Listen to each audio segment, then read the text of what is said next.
Hello, welcome to Lawful Stupid RPG. The Greyhawk Wars have ended, but Flanaess has not yet healed. This is a broad sweep of lands, kingdoms, forests, seas, bound together less by unity, more by memory. Once, the free city of Greyhawk stood as a center of trade, learning, and a kind of uneasy peace, a place where rival banners met under shared rules and older earths. But that peace is gone. War has scarred the land. Borders have shifted. The old powers have weakened, and darker forces have learned that chaos creates opportunity. To the north of the troubled Southlands lie the Uluk states, stubborn and enduring. Here, dwarves and humans still rule by charter and council, valuing tradition, craft, and hard-won stability over conquest. Their halls are fortified, their laws deliberate, and their soldiers disciplined. But even Ulek feels the strain of a wounded world. South of their stone-bound land spreads the gnarly forest, ancient and tangled, where old trees remember far, far older pacts. Druids, elves, and things less easily named walk beneath this canopy. Travelers learn quickly that roads here exist by permission, not by right. Along the edge of the woolly bay lies the wild coast, a stretch of ports and petty domains where authority changes with the tide. Trade flows freely here, honest and otherwise, carried by ships that move through this broad, sheltered arm of the Azure Sea. Fishing vessels, merchant cogs, pirates, and of course, smugglers all share these waters, slipping between the coves and harbors where questions are rarely asked too closely, and even more rarely answered truthfully. And to the south lies the Pomars, a land broken long before the recent wars and hardened by them like forged steel chains. Once a human realm, it is now ruled openly by brutality and fear. Orcs and their allies hold cities by force, roads by threat, and people by chain. Slavery is not hidden here. It is practiced, defended, fine-tuned, and exported. Standing at the edge of Woolly Bay, between the sea and savagery, squats Highport, a city that calls itself a port of trade, but thrives more as a market of convenience, a place where coin dulls the conscience and distance disguises guilt. From Highport, caravans move inland around cracked roads and narrow tracks. A wagon, a handful of guards, and cargo not examined too closely. Not every blade hired knows what it protects, and not every prisoner knows where they're bound. On one such road, beneath a dull sky and the promise of rain, a small caravan makes its way forward, unaware that memory, choice, and consequence are about to converge. The road narrows here, hard-packed earth, bordered by scrub grass and low broken trees. The caravan moves along at a steady pace, a single wagon drawn by two horses, its wheels creaking softly along the track. Two mounted riders flank the wagon, while three soldiers walk alongside on foot. Driver sits high on the bench, reins loose in his hands. The sky is overcast, the light dull and colorless. The sort of day where sound carries a bit farther than it should. At the back of the wagon, partially hidden by canvas and crates, sit two bound figures, their feet and hands tied, their movement limited by rope and rough wood. But even at a glance, there's no mistaking the shape of their faces. Elvish features, sharp and fine, dulled by sweat, dust, and travel. Raven, Chariot, please tell us what we see in the back of this wagon. Ladies Age before first. beauty. No, ladies first. No, so I beat you to it. I said age before beauty. And fortunately, as Chariot begins to speak, she comes to the realization once again that her mouth is bound. God for that. Which means you spoke first. That's what he's saying. No. I am playing a grey elf, a Revenant. I have long blonde hair with braids down the side, a bit poncy like an elf. He has strange violet eyes, which is very rarely seen in an elf, and wearing a leather garb, green cloak, green clothes. He has lots of scabbards on him for small curved blades for the cookery, but the knives are missing. That's basically me. Jared, I'm going to give you a moment of grace to describe your character, but outside of that, you are bound. Oh, why do I have to be the bound one? Anyway, I'm the extremely adorable, cuter younger sister of the boring thing over there. She's got messy, light brown hair, sort of frames her face. You can tell it's got hat hair because it's all smushed down, but no hat. One blue eye, one violet eye. She's got a white blouse with like puff sleeves, structured layered vest over it with it's a deep blue color.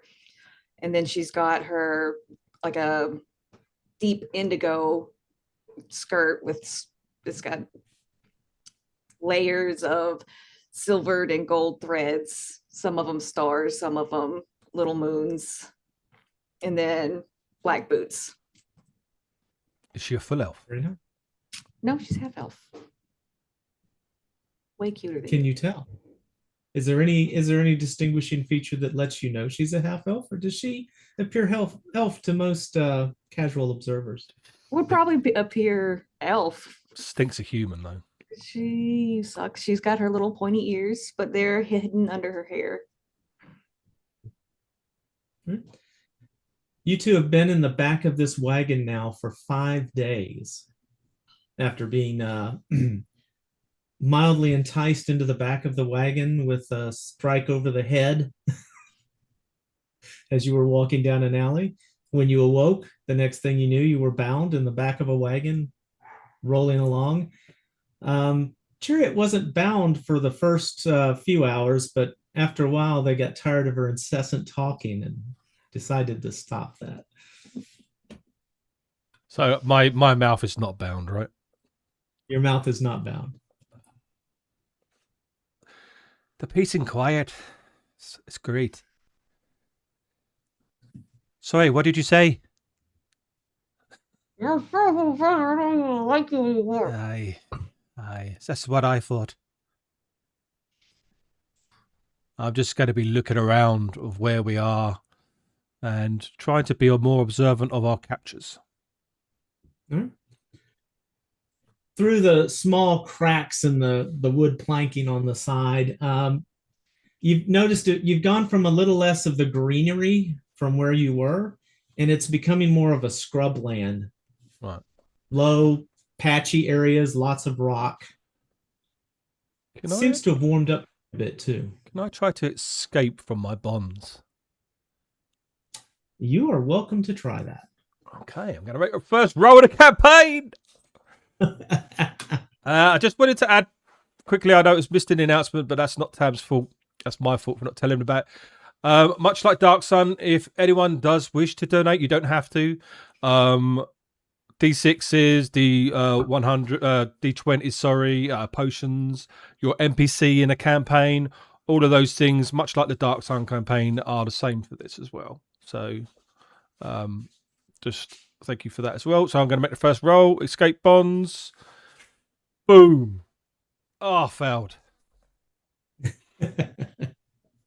35. You try. You try, and you, as you're moving around back here, you kind of make a little bit of noise in the back, and there's a tap on the wood. Oh, just be still back there. I just laugh. Mm-hmm. You overhear a conversation going on outside the wagon. I'm telling you, he's stupid. He swears we stole his kit. I know, but we found it tied into the wagon like it walked there under his own. And he quit for that. And then you hear the third guard. And a pink rope. Who uses a pink rope? Yeah, forgets where he stashes his own gear, storms off like a wrong knight. Well, at least these two will fetch a decent price. Better than working in the mines. All three of them laugh a bit as they continue on. From the edge of the road, where the trees have thinned a bit and the brush is tangled, a sound, a faint, high, unmistakably amused sound, a giggle. Something flits between branches, barely disturbing the leaves. Hermona, what are you doing right now? And give us a description, if you would, as you watch this caravan. Well, right now I'm following behind the caravan as it moves. I am 2 foot tall. I have brown hair in pigtail braids down the side of my head with a bright and colorful headband, usually, that covers up my ears. And my skin is a very, very pale green. My clothing is a riot of color, lots of patchwork, all sorts of colors. I've got 2 bags on my hips, crossbody, that holds my things, and my wings are exposed as I fly from branch to branch. I am a pixie. As you shift moving between these branches, one of the things you do is a small spool of pink rope is sticking out of your bag. So you kind of push that back down into it. Now you've been causing trouble for these travelers on this caravan for several days. Do you have any plans for what comes next?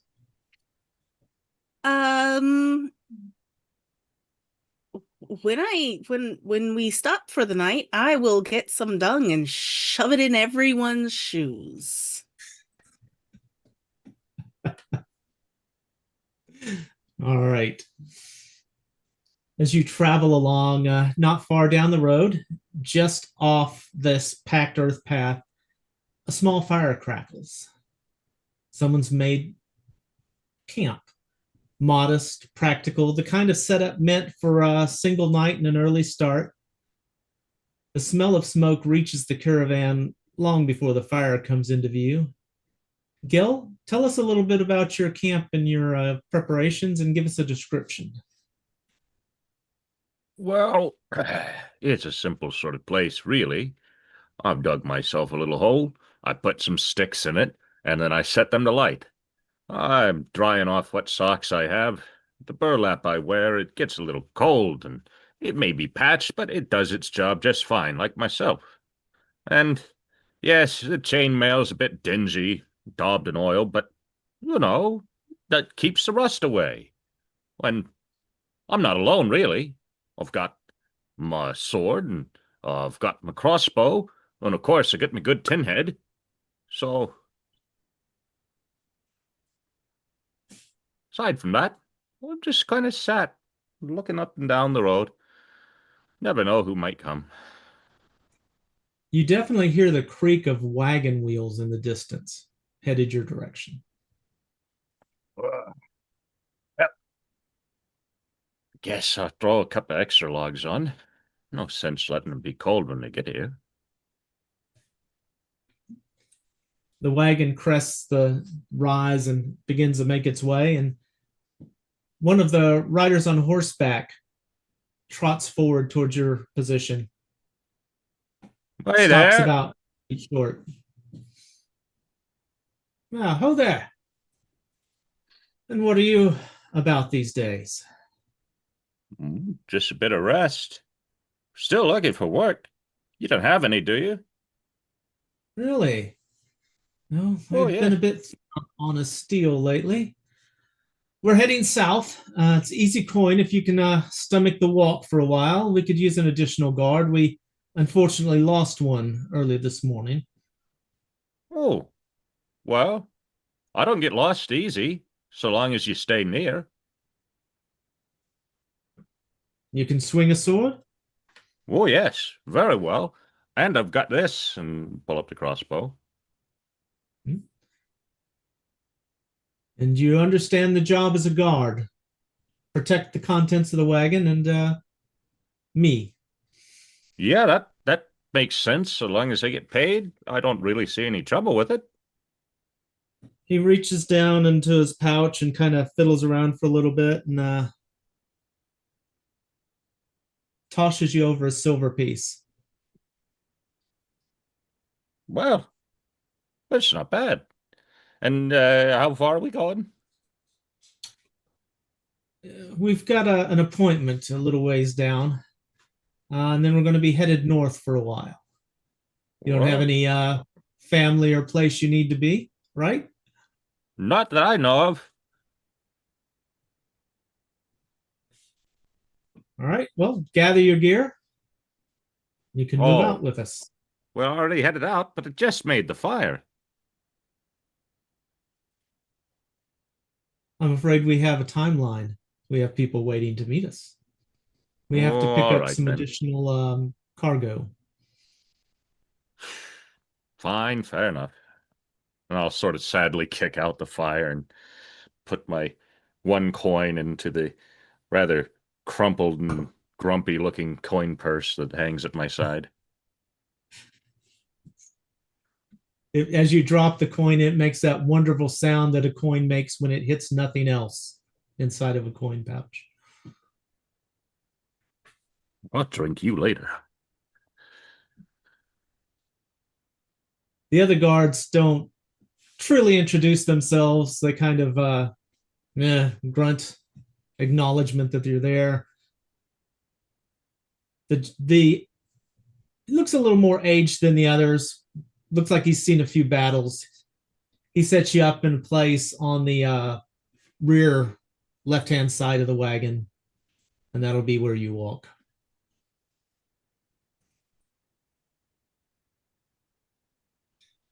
Mind you, keep an eye on your stuff. We've had some issues with things disappearing, and don't be blaming any of your mates. None of us need your crap. We got our own stuff. Well, there's not much to take anyway. Now, just make sure you mind it on your own. All right. All right.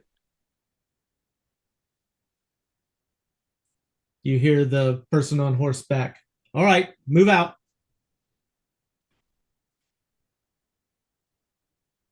A few miles ahead, the land opens into rolling fields and scattered stone. The wind shifts, and the air kind of gains a heaviness. There are dark clouds gathering on the horizon. Not yet a storm, but close enough to promise one. Ulfgar, storms in the Southlands have felt a bit heavier as of late. Some say the land itself's not quite decided what peace means. You've stopped to watch the sky. Please describe your appearance and tell us what the coming storm means to you. Ulfgar Olgarf is a big old boy. He is a furbolg, half giant kin, ranging. He's actually probably a little short for a furbolg. He's not about 9'1", 770 some pounds, which makes sense due to his upbringing, why he might be a little shorter than you'd expect. While he's in patchwork clothing, it is very well made. There's a lot of love in his clothing.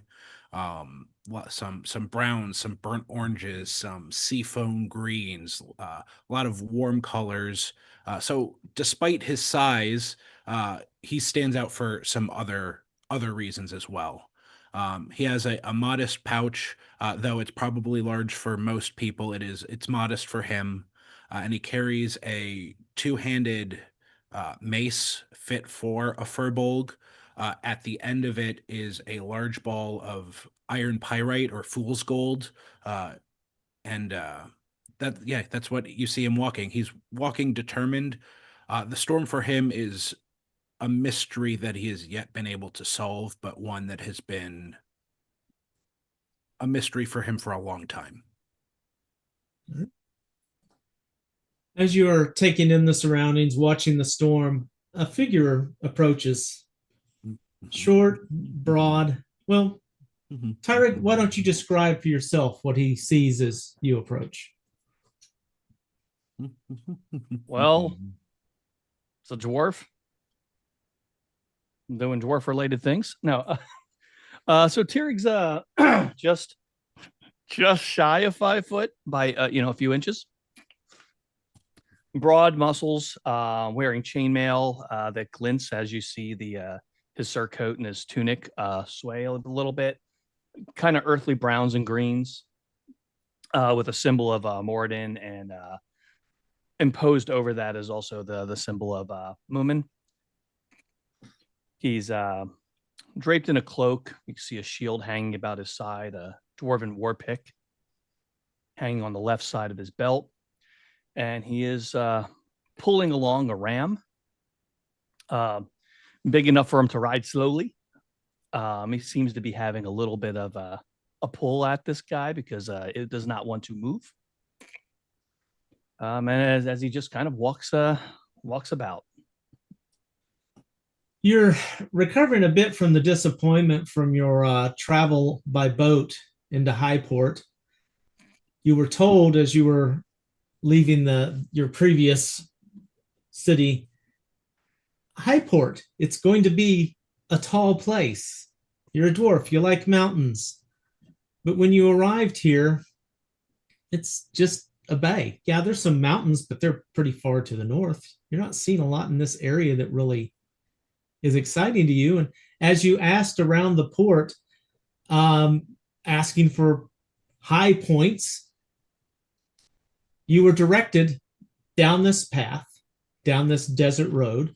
And as you began to make your way on it, you realize it's not getting taller around here. It's getting flatter, shorter, more scrub land. Yeah, there's a few small hills, some rocky outcroppings. What the heck do they mean by a high point? And that's when you come across this tall figure standing, apparently watching the storm. So as I'm walking forward, I'm just going to turn to the ram named Goat. And it's like, come on, little guy. You can't, we've been walking too long. You can't act this way right now. I wouldn't act this way to you.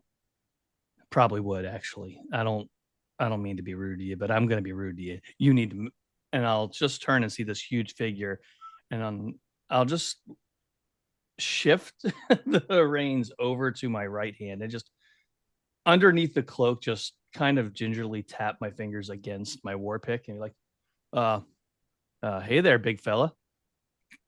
Oh, apologies. I did not see you down there.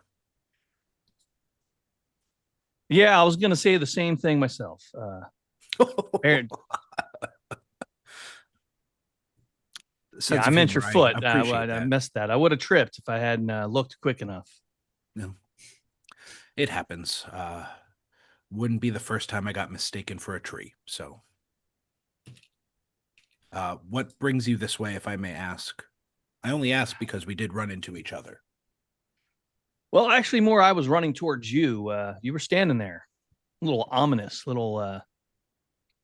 just minding the sky there. Very pretty picture, to be sure. But did you see something? And he's going to look up slightly and start looking around. I don't know if you've encountered any of the, I'll say, peculiar storms in this area or that have passed through this area, but I've been following it. Reasons may bore you, but that is why I'm looking up as opposed to watching my feet. Oh, I beg to differ. I love a good story, except when I don't want to hear a long story. This is a long story. Yeah, no, it's I have not seen a storm. I think I may have either I've gotten wrong directions or I've turned myself around. I'm looking for a high point. I'm looking Got Would High Point be of any recognition to me? Does it sound like a town name or a locale that I know or have heard of?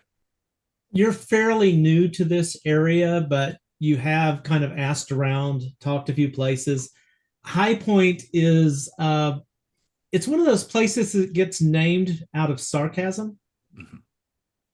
Mhm. There's nothing really to see, and it's more of a dip in the land than anything of height whatsoever. In fact, there are many times during the season that it will flood.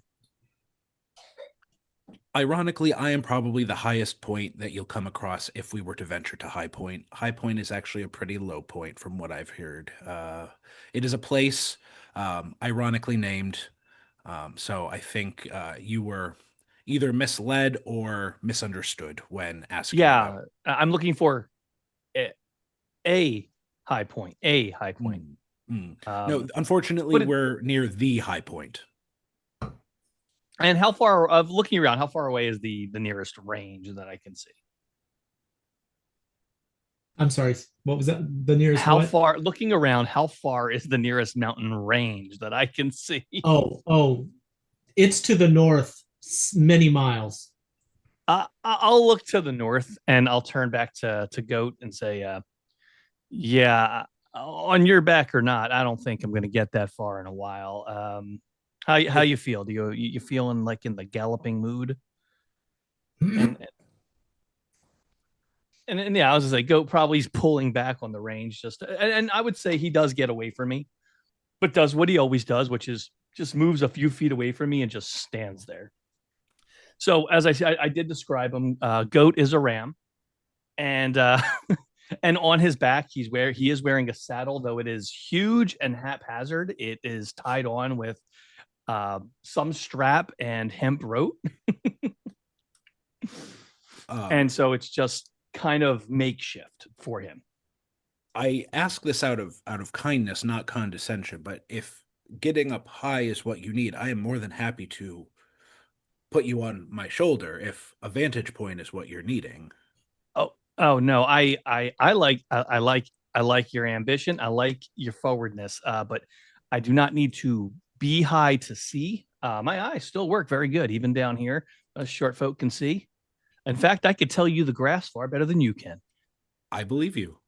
But no, I need to get to a high place. But I'd have to be there, but that's not what I'm looking for. I mean, if a bird flies by and starts to pester us, you throw me right on up there and I'll swing away. But until then, I'm going to keep my feet firmly planted on the ground. Well, if you want a traveling companion, I'm happy to join you as we venture. And if our paths end up forking, so let it be. But I'm just going this direction. What kind of thing are you? I don't mean to be rude. I don't mean to pry, except for my prying. So I'm an Ulfgar. I mean, that's my name anyway. Ulfgar. Tyrig. And I don't know exactly what you are. I mean, I'm a person, but I guess if you're looking more literally, I am. I think you might be familiar with the term Furbolg, half giant kin. Though, don't get that confused. I really do not associate with giants. More my own kind. Yeah, I did notice that about you. It was pretty cool how you didn't swing at me while I was on the ground here. Yeah. Oh, no. I might accidentally step on you, but that again would be purely an accident. How high do you have to raise your leg to pull that? Okay, well, no, I'm happy to walk with you. More company. Goat here is not the best company, though he is company. Ulfgar's gonna reach into his pocket and pull out a little bit of rations he would have gotten from maybe a friendly gnome village that he had been before. May I? Oh yeah, absolutely. He loves everyone. I will kneel down as arduous as kneeling down takes for me and hold out my hand with just some food in my hand. Goat will happily eat it, walks close to you. While eating it, probably brushes against your leg and like kind of leans on you a little. Very kind, affectionate animal. Ulfgar, you did not realize this, but apparently rams can purr. No, well, I am saying that they would just kind of brush against you, get about halfway across, and then just lean, and that would be it. It's a pleasure to meet you, Goat.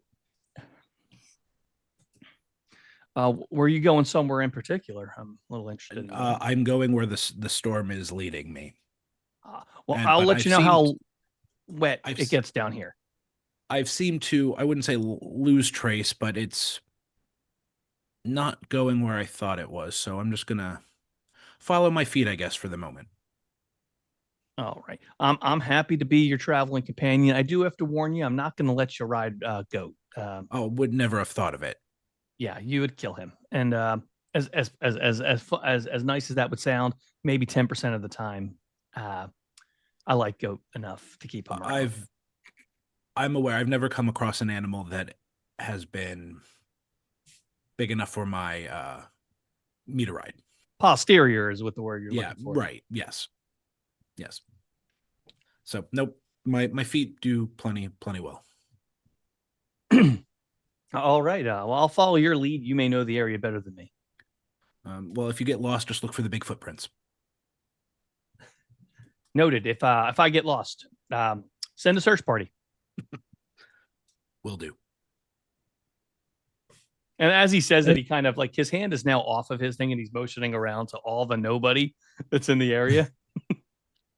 Yeah, as you stand there awkwardly and in the silence between this moments of meeting, the wind carries a very faint sound to you. It's kind of hard to make out, but it almost sounds to you as if, help. Do you hear that? Yes, I believe I do. And being the helping sort, I think I'm gonna head that direction. If that breaks our traveling, then I am of like mind. Let's go investigate. All right, you're a little faster than me, so if you want to pace yourself or if you want to wait for me, one of the two, and just start heading in that direction. As you begin to head off, the sound comes again, hollow, distant, echoey. It's quite hard to tell where it's coming from, but you have a pretty good sense of a direction. As you make your way, the dusty path opens into a rocky hollow. In the distance, set into the earth, is an old stone well. The stones are chipped and weathered. You can tell that the water line has reached it multiple times. But the weathered stones make a slight ring around a pit. It looks like maybe it was once a well, and now it's dry and echoing with a faint, desperate whisper. Near the rim of this stand 4 men in ragged clothes, angry, tense, glancing over their shoulders warily.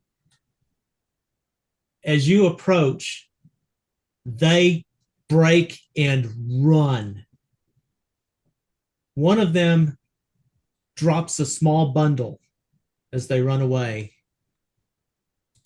And from inside the well, you hear, don't leave me. And there's a map if you would like to switch it up. Oh, very good. Thank you. Would you like us to place ourselves on said map? Yep, please do. Are we coming from the north, south, east, west? You're coming from the north. So you are perfectly positioned. And I need to get you a token for Goat. So I apologize. I haven't done that. I will work on that. Goat doesn't deserve it. If we have any artists and you'd like to draw Goat, feel free. Don't know any The artists. mighty ram named Goat. Having seen that, I'm going to approach the pit. Is someone down you- there? Hello? As you get closer, you approach that you notice the well stones are stained with bloody fingerprints. To the side, a broken rope lies kind of coiled up, frayed, not cut. As you peer down in the well, you see a young man, bruised, filthy looking, staring up at you from 20 feet below, desperate eyes. About how far down? 20 feet. He said. About 20 feet sorry, down. sorry, missed that. I'll just at that point, I'll just reach into just looking down while he's Ulfgar's looking down there and calling out, taking a look myself. I'm just gonna reach back and grab from the satchel on Goat's side, some hemp rope. Go. If you don't mind, I'm gonna watch around the area. I don't know how martially inclined you are, and but you're definitely probably stronger than me at your size. So, here's some rope. You could pull them up, and when people run away, they tend to want to run back, especially when you're distracted. So, I'm just going to look around and make sure that brighter minds prevail. It appears they dropped something as well. If you'd like to check that out. Repeat that. It appears they dropped something as well. If you'd like to check that out. I could do that for you. Yeah, I can do that. So I'll hand you the rope, and I'll go while keeping my eye on the area. I will go inspect what they dropped in their haste. All right. As I'm unraveling the rope, I say, "1 second, sir. We will get you out shortly," and I will let down the rope. It's okay. You're early. That's good. They always come after.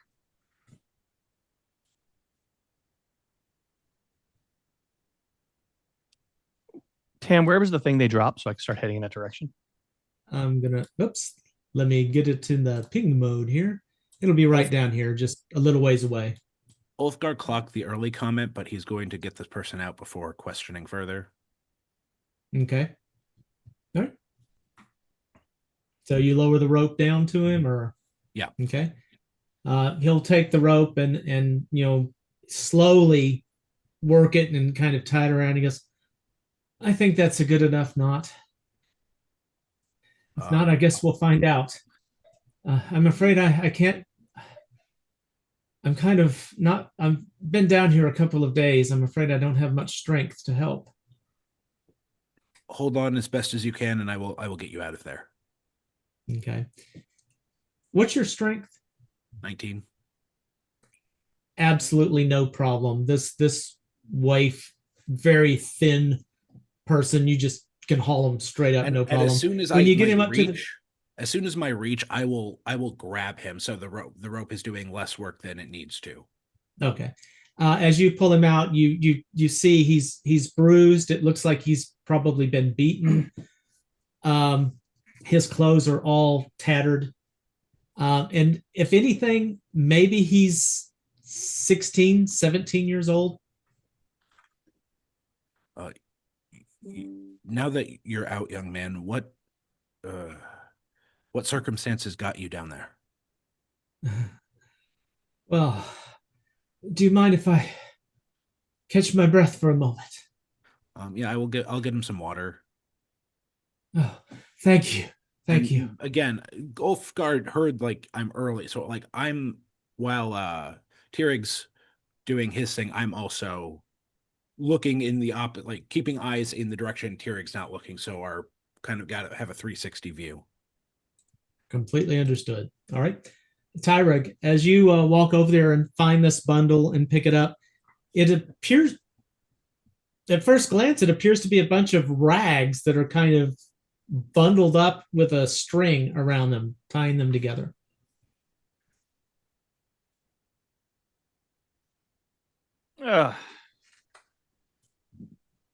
And so he'll call out and be like, gentlemen, you left something. If you want to come back and talk about the kid you threw in a hole, Love to hear They your are- story.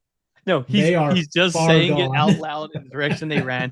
He's gonna open one of the bundles, see what they dropped. All right.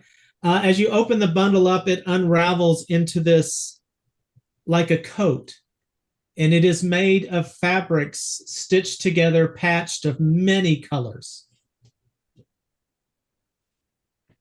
Oh well, that is Ulfgar. Look, an eyesore. Ulfgar looks down at his patchwork vest and like, I may not have room to comment. The young man is going to look over and go, "Oh, my coat." Oh well, sir, I'd like to applaud you on making me feel absolutely terrible in 2 seconds. That was expertly done. Would you like your coat back? Please, my mother made it for me. Oh, and you just have the ability to turn that knife. Your knife work is impressive. And he's saying it with a Ulfgar- smile on his face, looking right at the guy, just like, giving off he's definitely showing him through body language, like he's not being condescending. He's actually being happy. And I'll come around and make my way downtown here. And then I'll just, is all this here yours, or is it just the coat? That's mine. I have nothing else in this world. Oh well, that's unfortunate. That is unfortunate. Here you go. Here's your bag. While Thank you. he's here, Ulfgar's gonna look down and does he see any visible wounds? Definitely, you can tell on his face that he had been struck across the face recently. He's got several scrapes. Again, I'd mentioned the bloody fingerprints. You can see where his hands are scraped up. He obviously, it appears he was lowered into the well, but he fought to grip while he did. But at some point, he was lowered, the rope broke, and he fell some distance. Well, I will slip 4 copper, like as I'm giving this stuff back. I'll give him 4 copper and be like, there, you have a little something now. I don't have a lot, but now you have just as much as I do. Oh, thank you, friend. And he'll hand it back up to you. I have nowhere to spend it. But when you do, won't that be wonderful? By the way, you made a comment while you were down. You made a comment down there that we were early. What did you mean by that? Oh, yes. I was kind of expecting you wouldn't arrive until later. I had assumed my brothers would have left by the time the wagon arrived. But we are not with any wagon. We are just traveling companions. He'll place his hand. Are you still bending over or are you standing up at this point? I'd probably be like kneel down by him. Yeah. He'll reach over and place his hand right about your elbow and go, I know who you're not, friend. I've seen you. Well, that's just about the creepiest thing I've ever heard. So what is your plan? Are you in trouble? Do you need help, protection from those men, from anyone else? At this point, you are interrupted. The sound comes first. Hooves on hard ground and a single wagon wheel creaking under weight. To the north in the distance, 2 riders crest, followed by 3 men. Well, there's a fourth. He's kind of trailing behind, wearing a steel helmet, walking along the wagon side. They approach, and when they get within a few feet of you, the wagon stops.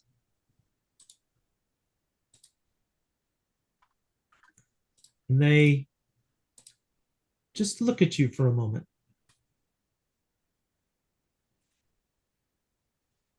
One of the riders on horseback, somewhat elderly man, pulls forward. Oh, didn't expect to see anyone working this far off the road. So, were you planning on moving him today, or were you waiting on us? I Well, I believe think we already moved him a little bit. Ah. The second rider pulls forward a little bit, hops down off the horse in a just smooth, single controlled action. She walks over toward the well, her bare feet silent on the stone. She looks at the young man at your feet, checks the way he breathes, turns back towards the other rider. He's been beaten, she says, shaking her head. She grabs his arm, gently but easily pulls him upright, looks at him, and before he can say a word, she takes his jaw in one hand, forces his mouth open, tilting his head toward the light. His thumb kind of presses against the gums as she inspects his teeth. Slow and practical, kind of like you'd examine a horse you were planning to buy. Yeah, I'm just going to say, I think when you're checking somebody's injuries, I mean, I don't think generally people get punched up in the mouth. I mean, not inside the mouth. She kind of glances over at you. You could be.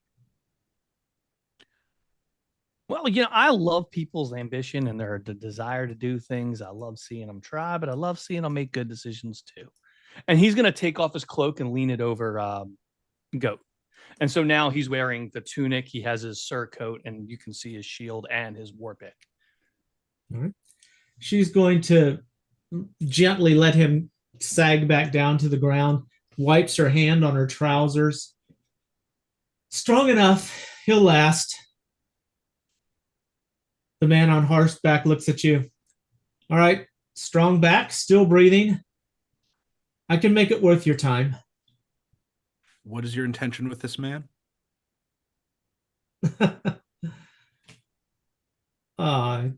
You received your cash in advance, I assume? I believe there's been a misunderstanding here. I'll put myself between, like, I'm going to go over to like where because she couldn't have moved them very far from what you said. Yeah, let me see if I can get her token to respond to me here. Do we hear all this? Yes, you can hear this from the back of the wagon. Absolutely. Can I see the tin head man? He's not on the thing yet. Well, that will take the tin head man putting his own token out there. Yeah, tin head man. Thank you, tin head man. So I'll speak up, just kind of moving him like a little bit further away from her, just like kind of like going, oh, let me check here, like kind of looking at him and just kind of moving him, being like, well, no payment was received by us. You shouldn't be paid for a good deed. Wait a minute. I didn't ride out here to browse. I advanced coin, I paid for information, and I came when I was called. Well, I nobody was here told did to the calling. meet the sellers here at the well, and here we are. I ask again, what is your intention with this man? Transport. And I move Volker will be people in standing, stone. like standing tall at this point. Look, friend, I move stone and men. Today, only one of those concerns me. Transport where? North. For what purpose? Work. Well, I think, I and don't I know will where look- your buyers are. I will look to the man and say, is this something you are consenting to? Do you expect this, or is this against your wishes? Yes.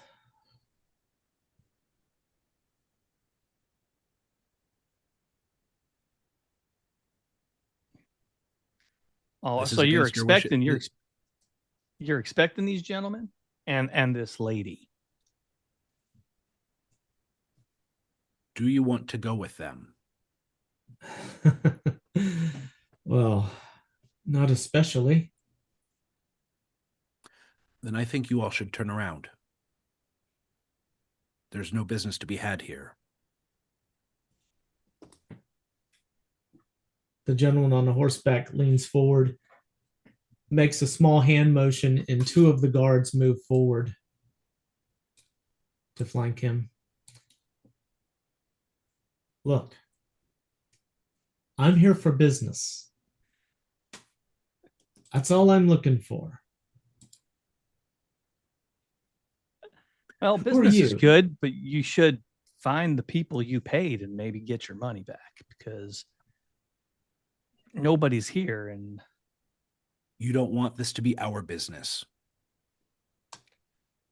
The two guards are going to step forward. Could I try to have a conversation with Tinhead while all this was going on? I didn't want to cut in, but while Please it was do. all happening, Please do. Absolutely. I'd be looking at the guy's probably keeps lifting his helmet, and as it drops down again, I'm like, "Psst. Hey, you there, new guy?" Hey, you're supposed to be quiet back there, I'm pretty sure. Do you know who you're working for? That fellow over there, Aye, they're slavers. right? Slavers. It's a bad thing, right? You know that. Well, you gotta make money somehow. Look, I've got a lot more money. I could pay you to set us free. Ooh. All right. And, where is it? It's in where's my all my equipment? You saw them place it into a box. That box is sitting at the front of the wagon, underneath the canopy, same as you. It's at the front of the wagon. It's in a box, all my equipment and my sister's equipment. Set us Well, it free and I'll sounds give like you some they have it. gold. Aye, but it's mine. Ooh, that The does other make guard sense. overhears some of this and comes around the back. Hey, quit talking to them. Pay attention to what's going up here. We may need you. Ooh, right. Sorry. Can I try to escape my bonds again? All right. That guard is going to move back to the front, trying to keep an eye on what's going on, since everything's on the other side of the wagon. I failed again.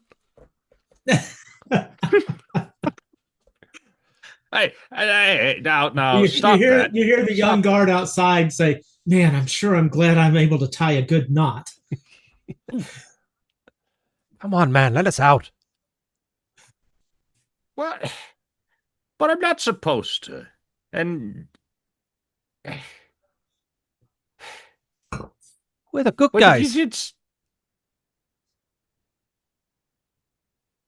what? You're tied up. How could you? They gotta sell us to the market. Come on, man, they gotta sell us into slavery. Well, I guess I wouldn't want that. But well, they already paid. That's a good point. They already paid. And you're sure at the front there's more? Aye. They put my stuff in a box. All right.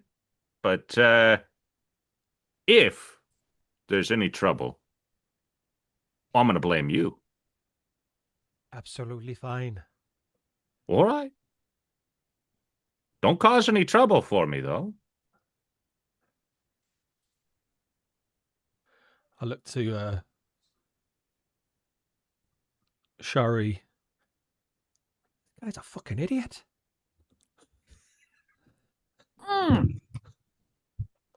Since I'm bound, I can't freaking talk. I agree. I start by taking the gag off the first one. That seems right. He's talking to her and she can't say nothing. I'm so- like, Thank no. you so much. You're the absolute best. Oh my Suddenly gosh, thank you so lightning much. This has been strikes. awful. There's I thunder in gently the put it back. distance.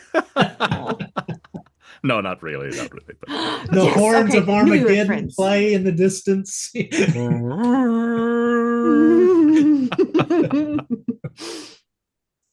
Yes, they're absolutely slavers, and I don't want to go. I don't want to be a slave. So help us. Well, I don't think anybody really wants to be, but Well, they Not got the really. money and they've got the arms, and it's hard to tell them no when they say it like that. But I mean, you're so strong and you have such a super cool hat. Like, It is a good helmet, isn't it? I know, I Listen, what's in really it? like it. It looks broken. What? No. No, don't insult it. It's really nice and shiny. I think you should stay away. You know what? I'm untying her. leave him You tied can up. stay. Yeah, we can leave him. It's fine. I finished untying the girl. And just like that, I told you I'm the favorite. All right. While this is going on at the background, in the back of the wagon, up front, the guards have stepped forward. They have hands on pommels of their swords, ready to draw. They're just outside of striking distance. So I assume that Tarek and Ulfgar, your primary attention is going to be the guys who are coming forward to attack at the moment. I will say, I'm keeping a side eye on this. I got this chick to the side of me here, Yeah, so I don't with- trust her very much. with him focused on her, I will have my attention to the other two, and I say this does not need to be met with violence.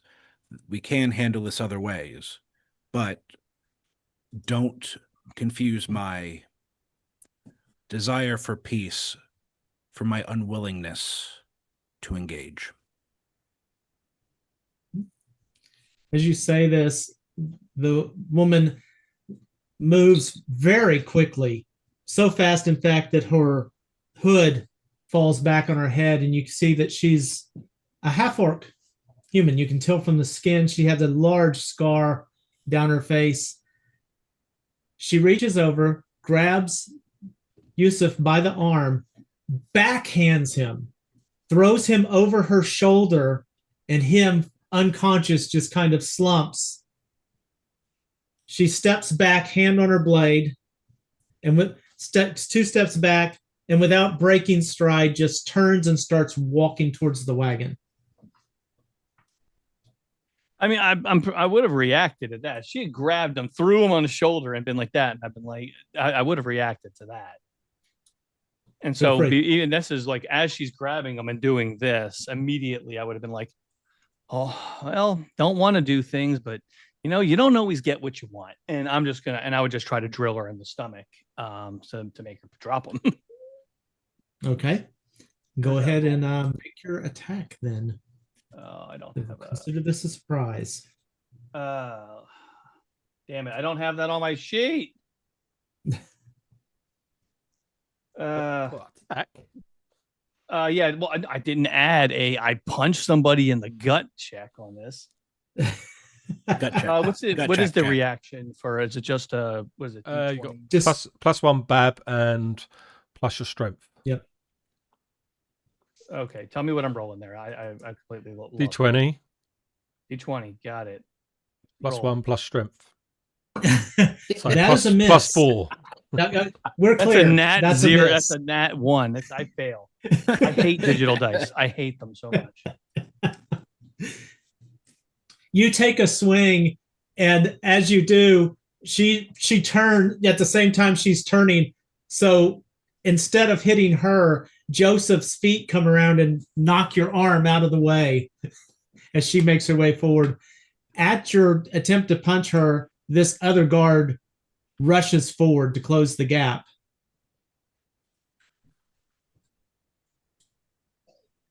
The person on horseback's going to say, all right, let's not get feisty here, Rasha. That was a little uncalled for. She just kind of smiles and continues making her way towards the back of the wagon. Where's that guard? Hurry up. Guard! Hurry up, quick. Yes. So I'm going to put her a little farther back here because I don't know if Tyrek's going to attempt to do anything past the guard. The guard is making he's definitely putting himself between you and Rasha. I'm going to. Does he have his weapon out? Yeah, at this point, he will have drawn the weapon. Well, if he has, I'll be like, well, we need to speak to that young man and see that you, with your weapon out, seems you intend to do harm. I was hoping that a better head would prevail. So, and he'll just let the shield kind of slide down into his hand, and he'll take his war pick and go, it's, I don't like to make bad decisions, but I will respond to yours. All right. Ulfgar, you were about to say something as well. I think you need to get I'm going to approach the Red Duck Guard and just stand mace in hand and just look imposing, like I want to intimidate the shit out of him. Ulfgar's a peaceful guy, but he knows he is an imposing force, and he will use that to his advantage. And I am proficient in intimidation. This guy looks a little less, experienced than the other guy, but he definitely is not backing down. And he's old enough to have taken part in some of the later skirmishes. So he doesn't look that easy to intimidate, but he definitely recognizes the size difference. He has his blade about half drawn, and he's just kind of looking up at you like, not again. Roll intimidation. Can I roll intimidation? He can only fail at a natural 20. That's true. Go for it.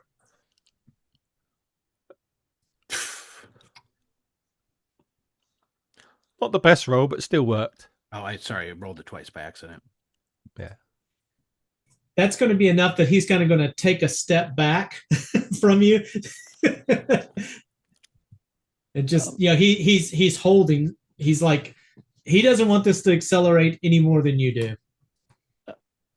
I would recommend moving out of the way then. I can't do that. I will. Ulfgar will step forward, and he's going to make the guy react first. He will either get out of the way, or he will. Ulfgar's not going to engage in violence first.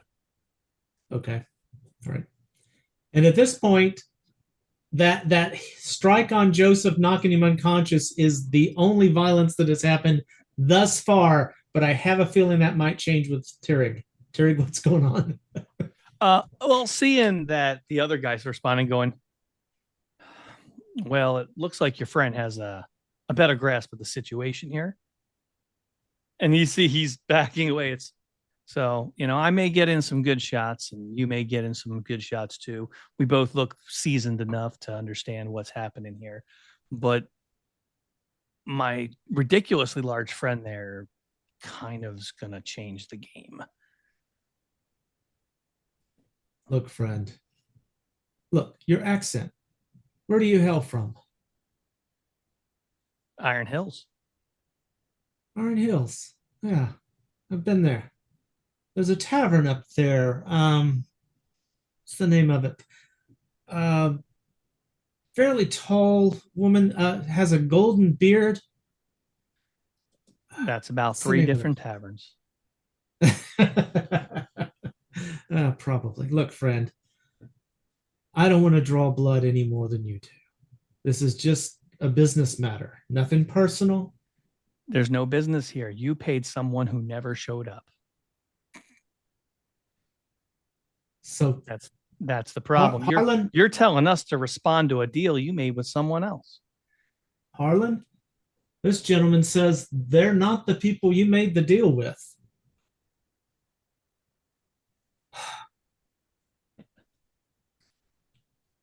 Okay. The man on horseback. Okay, look. We don't want to draw blood. You don't want to draw blood. It's just a matter of gold. Who is this? This guy's obviously not your brother. He doesn't look like family. Who is he to you? Maybe we can come to some kind of a settlement here. See that's there. I like your willingness to deal. The problem is he said he doesn't want to go, and we're not selling. So at that point, it's, in my opinion, his decision where he goes. Now, that's between, again, you and the sellers. Now, I could tell you that I'm going to provide you with 10 beautiful horses. They're right around the corner, but I'll meet you there. If I'm not there and you start stealing somebody else's horses. That's a problem. You're going to have to deal with that. And this is something I don't think you want to deal with. Now, if in fact there is a seller, Let me stop you there, friend. We are stealing nothing. He said he didn't want to go. You're taking him. Well, he's property. How do you know this is the man you were meant to take? You were probably looking for a man in a hole. This man was no longer in a hole. Well, the other thing is, you said he's property. What dictates him as property? Is there?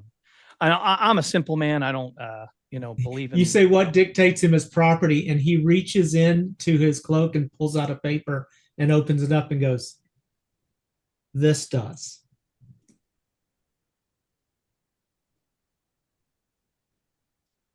All right, and it says what? Because I could do, and he'll reach into his bag and he'll pull out a paper. I could say this here says he isn't, but it really depends what's written on them, doesn't it? And I'm going to pause this here and let's go to the back of the wagon because I think some more stuff might have happened up to this point. Am I free yet? I'm going to leave that to Gil. Gil, is he free yet? No. Did he loosen my bonds? Because he said he started on them. Yeah, I think I started. But I'm gonna try. Chariot's over at the box trying to break into it to get her stuff back. Get me out of here. Remember the half work had called for him. Mm-hmm. That is correct. Yes. So, as you're asking me to let you go, yeah, well, maybe think about that next time you insult somebody as I scurry off to the side. Raven, I needed him to break the box. No, sit there and keep trying to pick the lock. Anything. Get me out of here. So, Raven, I am going to give you a bonus of 2 on this attempt to get out of these. 2? Because you're loosened now. So I failed again. I'm like, get me out of here. He'd loosened the ropes, but as you pull, you actually tighten the knots back up. Why would you tighten them? Oh, fine. And I'll scurry over to him and start undoing them. But you better get my book out of that box in my hat. Does she undo him? Does he agree? Of course I agree. Yes, she takes them off. Why would I not? We were in a dire situation. Gil, are you going? His hat. Gil, I gotta ask, Gil, are you actually going down the opposite side of the wagon from where you were called? Well, yeah, it's the side he was closest to. Excellent. Makes sense. Pragmatic. All right. So I'm going to say that you are both unbound at this point. Hamona, you've been watching this from a distance. Are you doing anything at this point or just observing? I am getting closer. I think I'm going to start digging a hole under one of the wheels. Okay. Are you visible at this point and just skulking? No. Okay. I am not visible. And if I'm going to start digging, I'm actually going to end up crawling under the wagon to dig so they can't see the dirt move. All right. Let me know if I need to do anything. I think digging a hole you could do. The only thing is trying not to be seen while you're doing it. I think that would be the trixiest. I'm under the wagon. Yeah, but you're moving dirt. Dirt does not dig itself. No, but I'm behind the wagon wheels under the wagon. So if it's piling up into the middle under the wagon. I still think it's a good kind of a. Now, I got to ask a internal table question here. Are you set up on the? We set up the rogues table for you to do some of these things to be able to do them. Is hide and shadow set on there? No, she wouldn't need it. She wouldn't need hide and shadows as invisibility. Well, I'm trying, because of what she's trying to do, I'm trying to find something appropriate for her actions to be hidden that she can roll off that table. Would be a And I don't know saving what's been throw filled in. versus spells, probably. Or the enemies would have observation.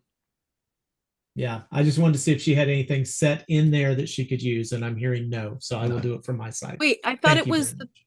I thought it was the pickpocket thing. I mean, you could use that. I mean, that could be the system all around to do stuff while hidden. I don't see no reason why not for that. Doesn't New have to be character pickpocket. sheet, and we're playing new things, so that's for Yeah. those watching. It doesn't who are have going, to "What the be hell?" named pickpocket. It could just be like while she's invisible doing her tricks, like a trick, invisible trick. Yeah, I don't see Yeah, no I reason. can rename it later, but Yeah. that's what let's it's just go listed ahead and as right give now. it a shot. Let's give it a shot, and let's just see how you do.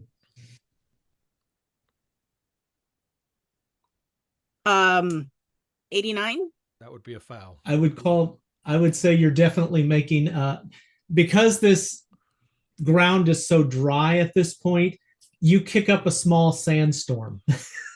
So you have dust just blowing out from under the wagon. You'll probably try not to laugh and giggle while you're doing this and not realizing the battle's a standstill. The thing is, as you're digging this and throwing it, this cloud of dirt is going out the back of the wagon. So everyone who is a guard and working on the caravan is facing the other direction. So the only people who are going to see this little dust storm kick up are Chariot, Ravenin, and Rasha.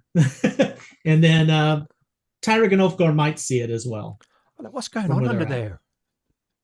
Do I hear someone coming, like this Rasha lady? She's definitely making her way down the side, and she is grumbling and going, "Where is that damn guy? What is his name? The new guy. New guy." Have I got this box open? Absolutely.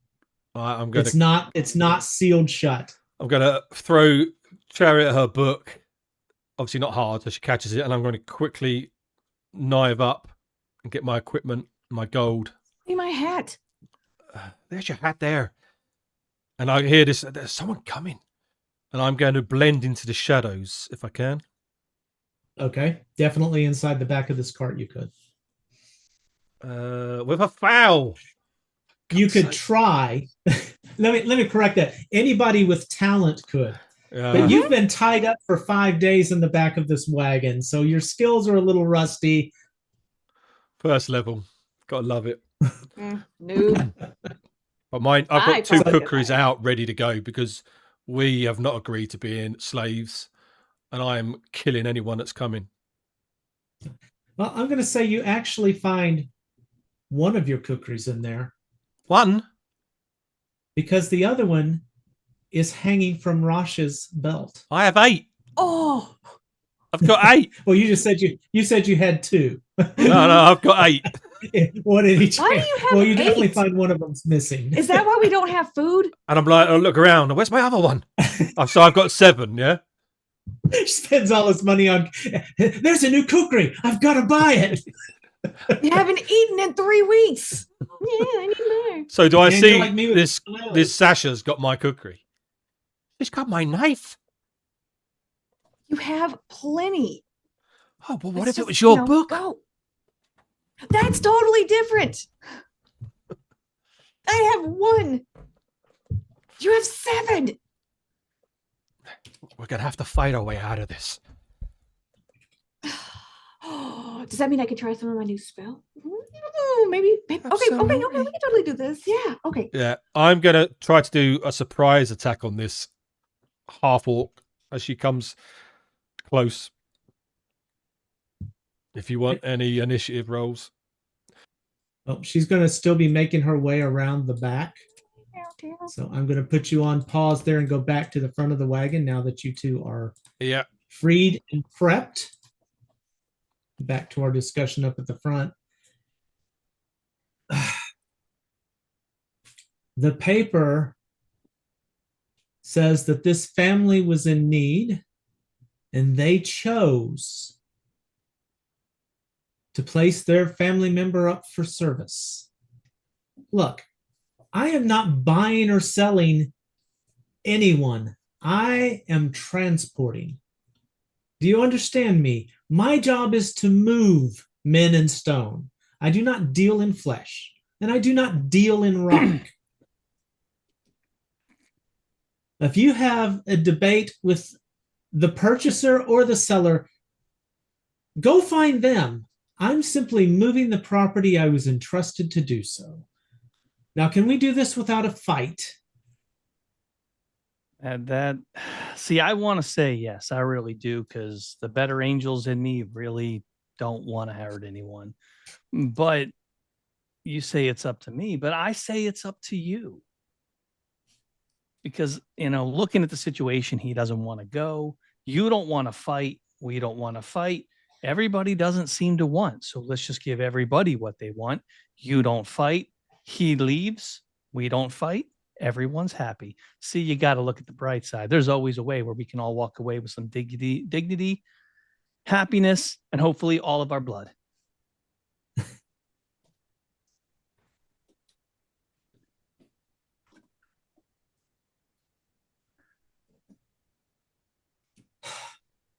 Gentlemen,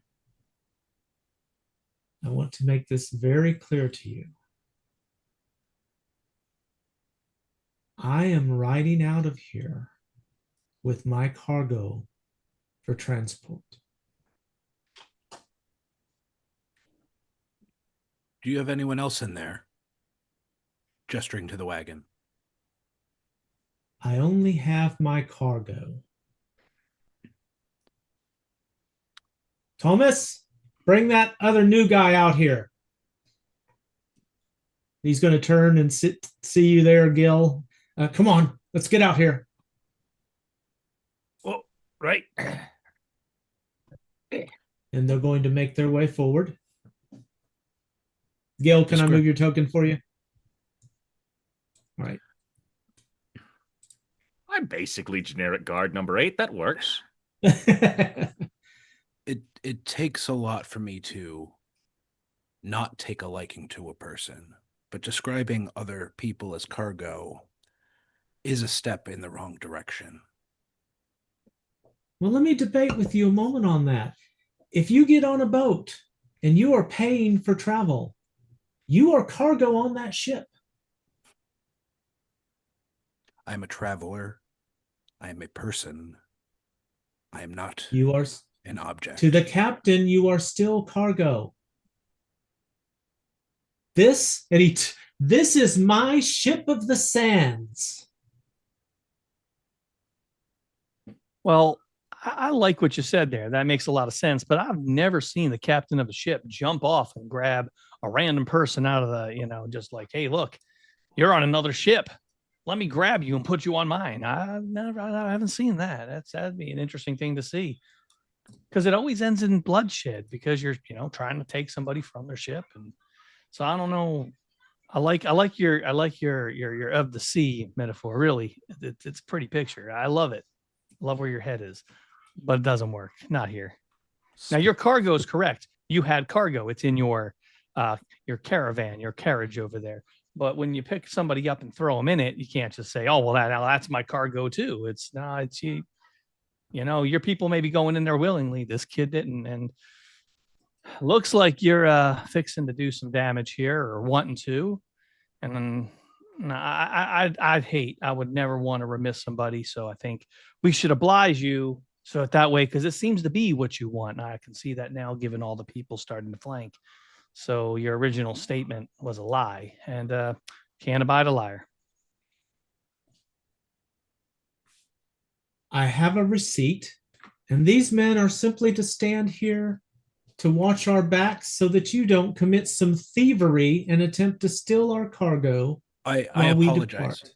I missed the part of the receipt. May I read that? And he'll hold it out. He'll hold it out, and the red guard will, back away from you because he's keeping an eye on you. You've still got him a bit scared. And he'll hand it to the guard, and the guard will walk it over to you. Ulfgar will ignore that big thing over there. Ulfgar's going to take it. Ulfgar cannot read. He's going to look at it, and My mistake. I am so sorry. And he just starts tearing it in pieces. You no longer have a receipt.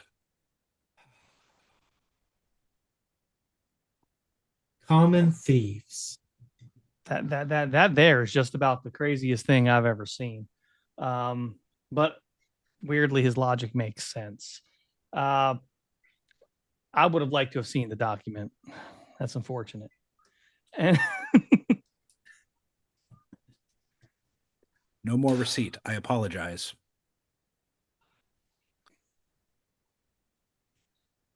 Edric, I do not want these people to move from here. We are taking our cargo and leaving. At that point, I'm going to go back to the back of the wagon where Rasha has just turned the corner with Joseph hanging off of her shoulder. Looks into the back of the wagon through this dust storm. Through this dust storm that is flying up. So she's slightly obscured from being able to see in the back of the wagon anyway. Go ahead, Ravenin. What you going to do? Backstab. You can't stab her in the All back. right. She's facing you, duh. She does. If she hasn't seen me, it doesn't matter. It's a backstab. Blah blah blah. She does not see him at all. Double hit. 25 to hit. Holy crap. And absolutely, you make contact on both of those. Yeah. And we have a total of 23 damage. 23 damage. That was 2 hits. Only one, obviously, is the backstab.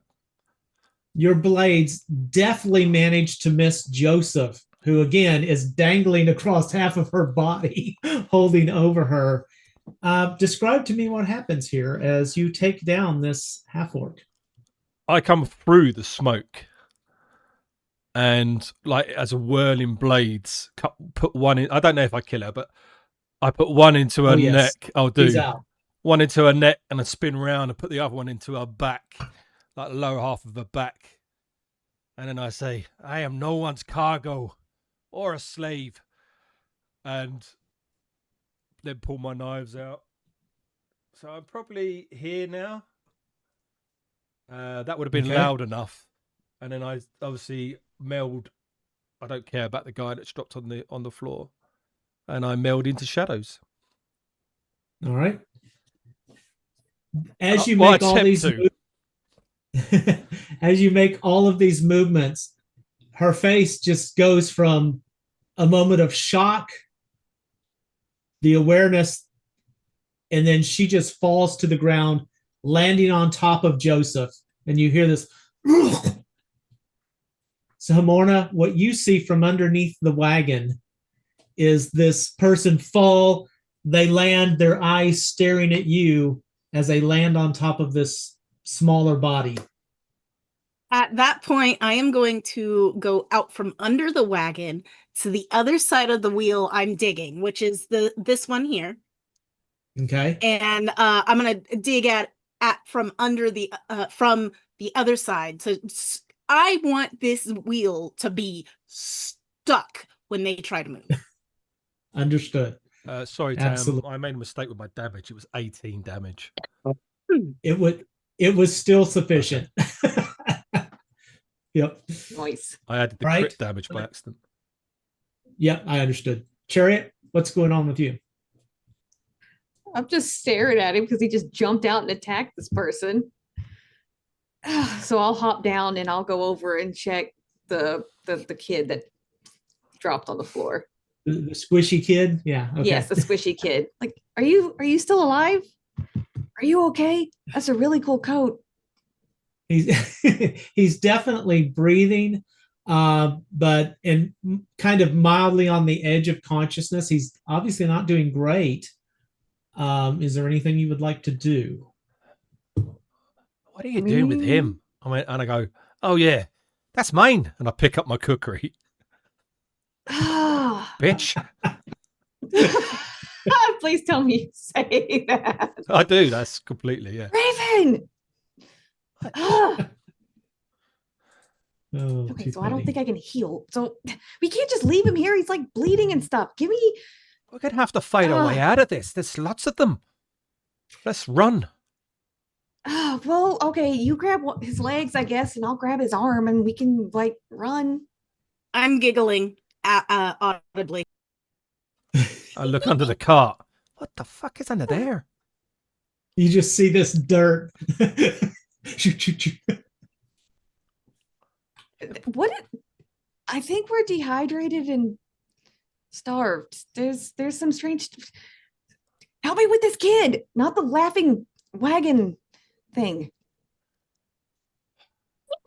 I begrudgingly pick up the boy. Have I heard of anything I might not be like strong enough. giggling wagon wheels? Giggling. Have you heard of? I'm going to answer this directly. Have you heard of giggling wagon wheels? No. Okay. So I don't would think say this that is not normal. a common occurrence. Creaking, groaning, maybe, but giggling, no, that's totally new. This must be a very happy wagon. Well, you, Raven, just cart him off somewhere so he doesn't like get killed or whatever. I'm gonna go over and inspect the flying, giggling dirt. Chariot, as you do, and you're kind of getting ready to move over there, you hear a voice that you've heard a couple of times on the trip. You don't hear him very much, but you hear the driver of the caravan. Rasha, you need to get up front. It looks like we've got trouble.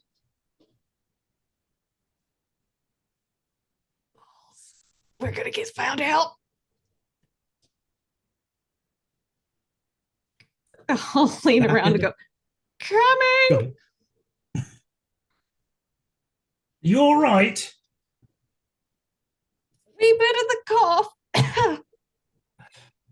He'll look back and, dust storm. Cover your mouth.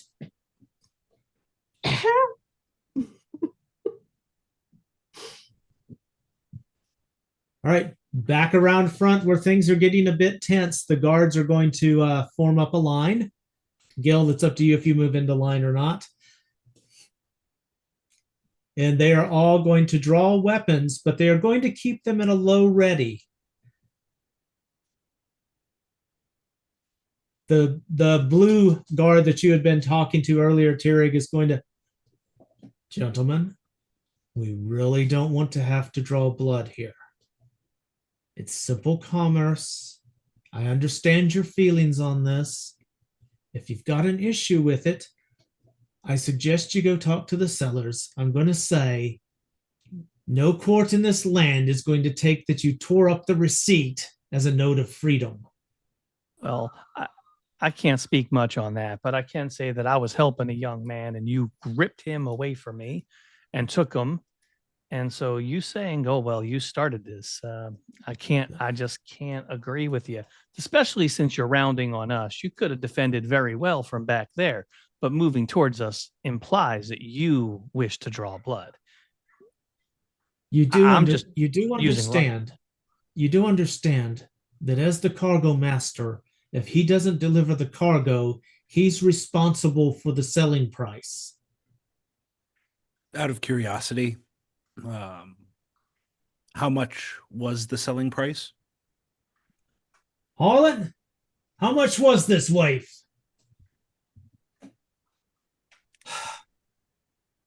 I was getting 3 gold, including transport. I will give you 3 gold as compensation if you leave now. If you have anyone else in there, I will give you 5 gold to let them be and end this now. Are you talking to the guard, or are you saying this loud enough that Harlan could hear you as well? I'm saying this loud enough. Yeah, this is loud enough. Okay.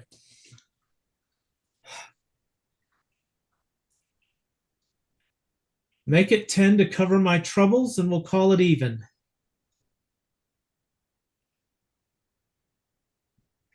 I've got to see if I have that first before I. Did anyone else notice that I gutted the girl at the back? Nobody knows what's going on at the back of the cart at this point. Is you hiring, big man? I am speaking in a language they understand, which apparently is commerce. Well, yes, I also money.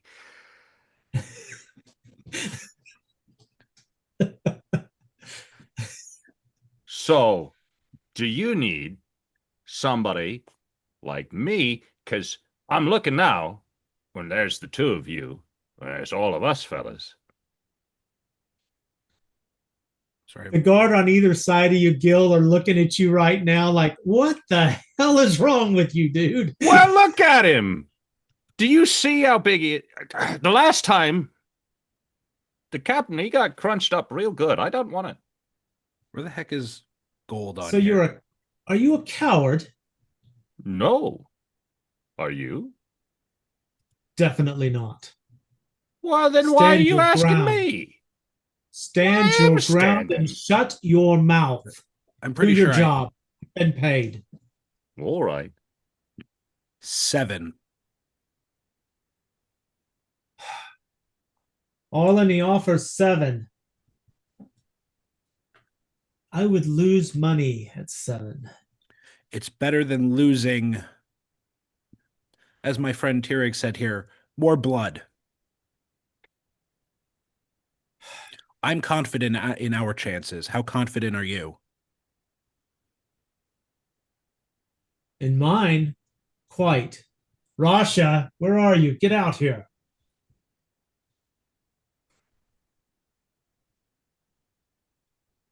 I'm gonna wait to see what if Rasha comes out, because I don't know what's going on in the back there. Right, exactly. Have we managed to Brannick. drag the boy off? Except for you see a whole bunch of dust. Yeah. I'm coming. Brannick, Dude. Brannick, check on Rasha. What's holding her up in the back? Oh crap! I crawl under the wagon.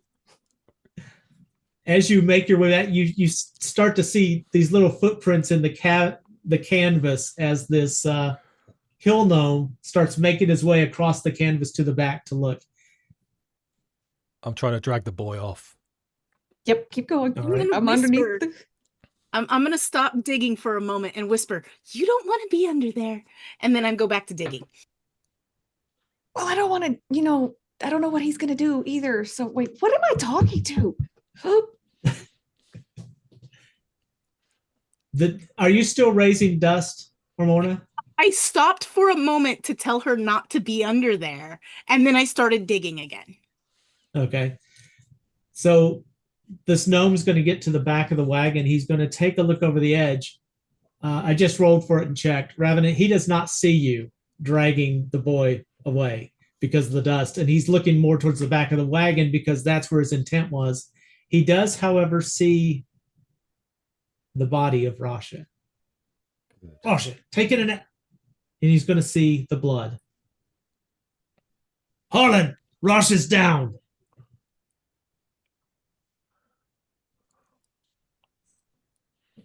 At that point, Harlan is going to draw his sword.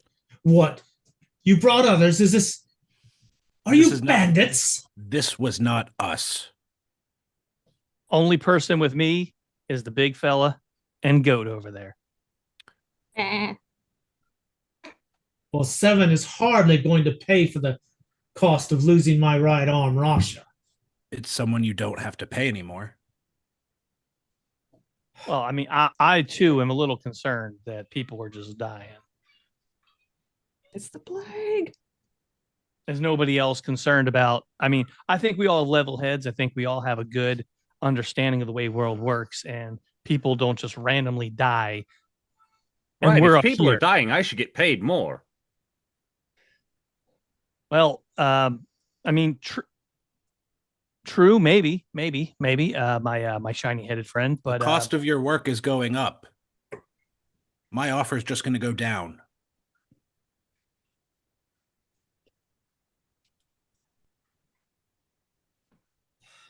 Harlan from the back of the horse. Thomas, collect the money. I will put. He's going to walk over to you and put out his hand for the gold.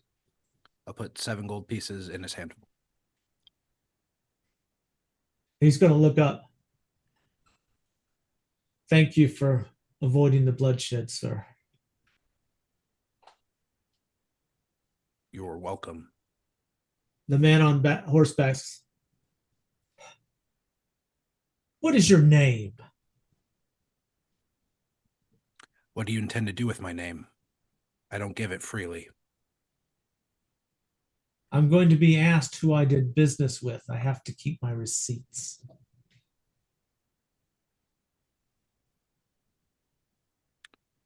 My name is a traveler, then.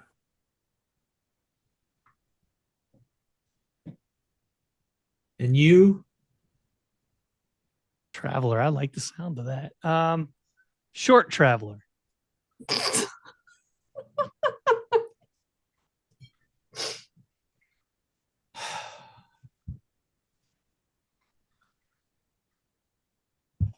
Edric, collect Rash's body. Drop it in the well. And he turns to start riding away. Brannick, bring the wagon.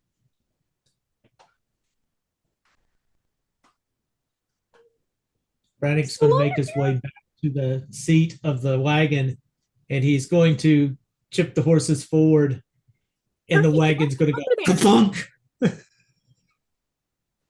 I'm going to immediately crawl out from under the wagon. You there with the shiny helmet. Hey. 2 silver pieces to join us in our travels. Ooh, all right. I don't know if this missed anybody. I know on account of everything that just happened, but the boy is we're just forgetting about the boy here. Don't remind him. And Harlan's going to stop his horse.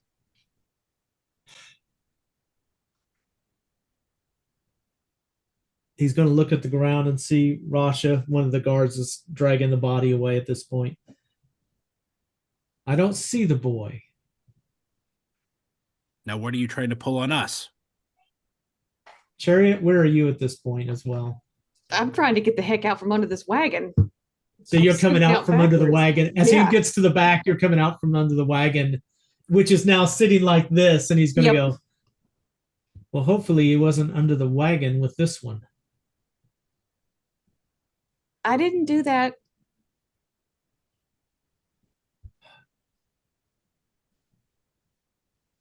Finn, Thomas, Edric, help Brannick with the wagon.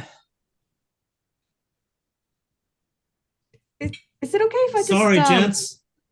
go? Sorry, gents. I don't see the young lad. Brannick, I'll meet you in High Point. And Harlan just rides off. Score! Did the axle or the wheel break? I would say it's just stuck at this point. It's kind of stuck down in the wagon. It is going to take all of these men to lift the wagon up sufficiently to get it back on level ground. Ulfgar wants them the F out of here. He's going to go hoist the back of the wagon and say, get out of here now. That being said, yeah, Tierig would also help get the wagon out of here just so that they can leave now. Oh, so this is what we're doing now. Lifting carts. All right. I'm going to stomp my foot and walk away a little bit over to the rocks. Right here. All right. You may be muted there, Ulfgar. Oh, I was just mumbling to myself that I'm back at the... We would. Do you need any strength rolls from Tierig and Ulfgar? I think with the group of you, it's not like it's a heavy laden cart. It's just heavy enough. Ulfgar probably one-handed it, honestly. Just. Yeah, you have a 19. I have an 18 in strength. We're not slouches. We can lift a cart. All right, so the guards are going to retrieve the other horse, and they're going to make their way with the wagon. Chariot, you are there. The guards care nothing at this point about anything else that has gone on. They're just making their way unless you stop them. Can we see inside the cart that there's nobody? As you see as the cart's pulling away, the only thing you see in the back of it is some straw, a crate that has been opened and rummaged through, and that is it. Okay. Yeah. Then Terry will let them go because there's no people in there.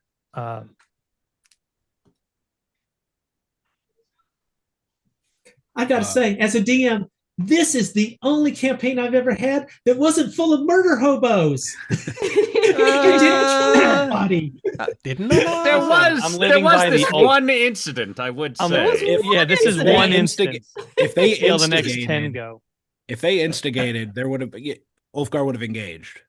Oh, Yeah, I was, I'm I in was the really realm worried of, there for a while. I won't start it, but I'll finish it. Mhm. So that's why he was like, "Look, I don't want to do this," but Yeah. I pride myself on de-escalating and getting out of combat. So Well, from our situation, we've been hit over the head, kidnapped. So in my eyes, it was completely opposite. You know. After they go, if Gil is still there, sir, you may do with that silver what you want.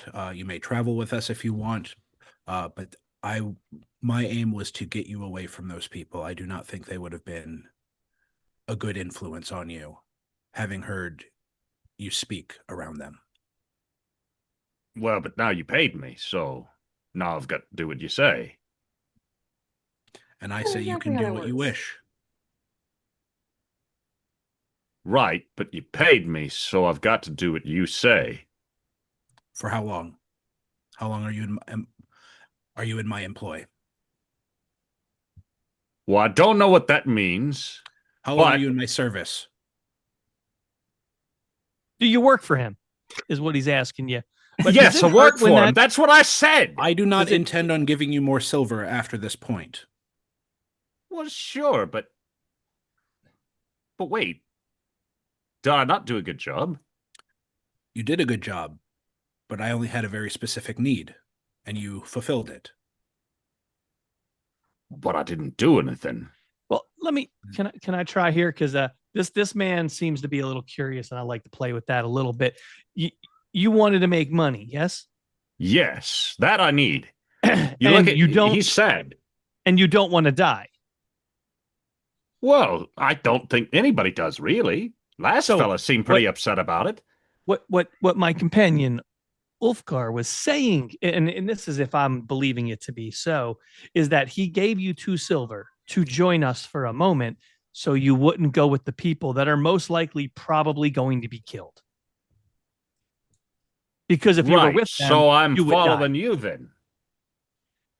That's what I'm being paid for, is to follow you and lift carts, because that's what we do. We lift carts. You lifted the cart.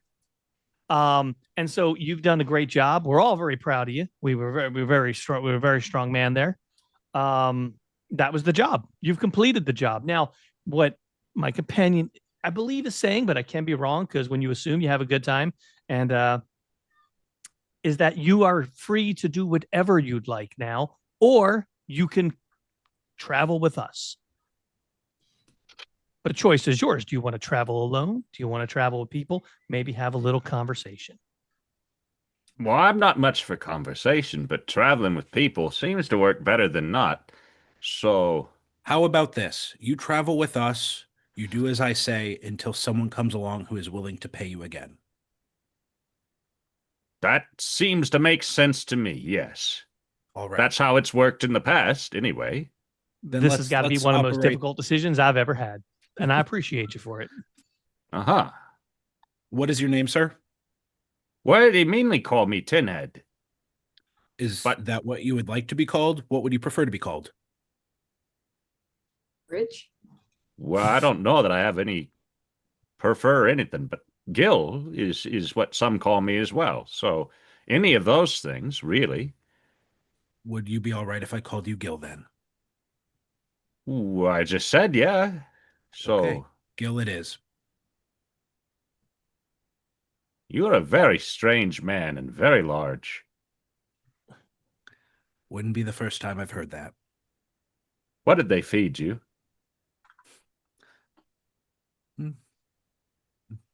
Probably normal things.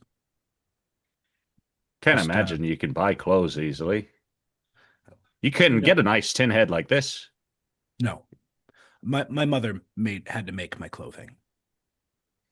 And why is he so short? What happened to him? Well, you see, I'm a dwarf. Telling me tripped and Okay. fell. But that doesn't explain what happened to your legs. I'm asking this And what about seriously. them other Gojo, folks in are the you back? okay? Other folks in the back. Well, yeah, the one. In fact, that one fella, he insulted me, and he owes me money. Hello, are you out there? Which is a great segue for a moment.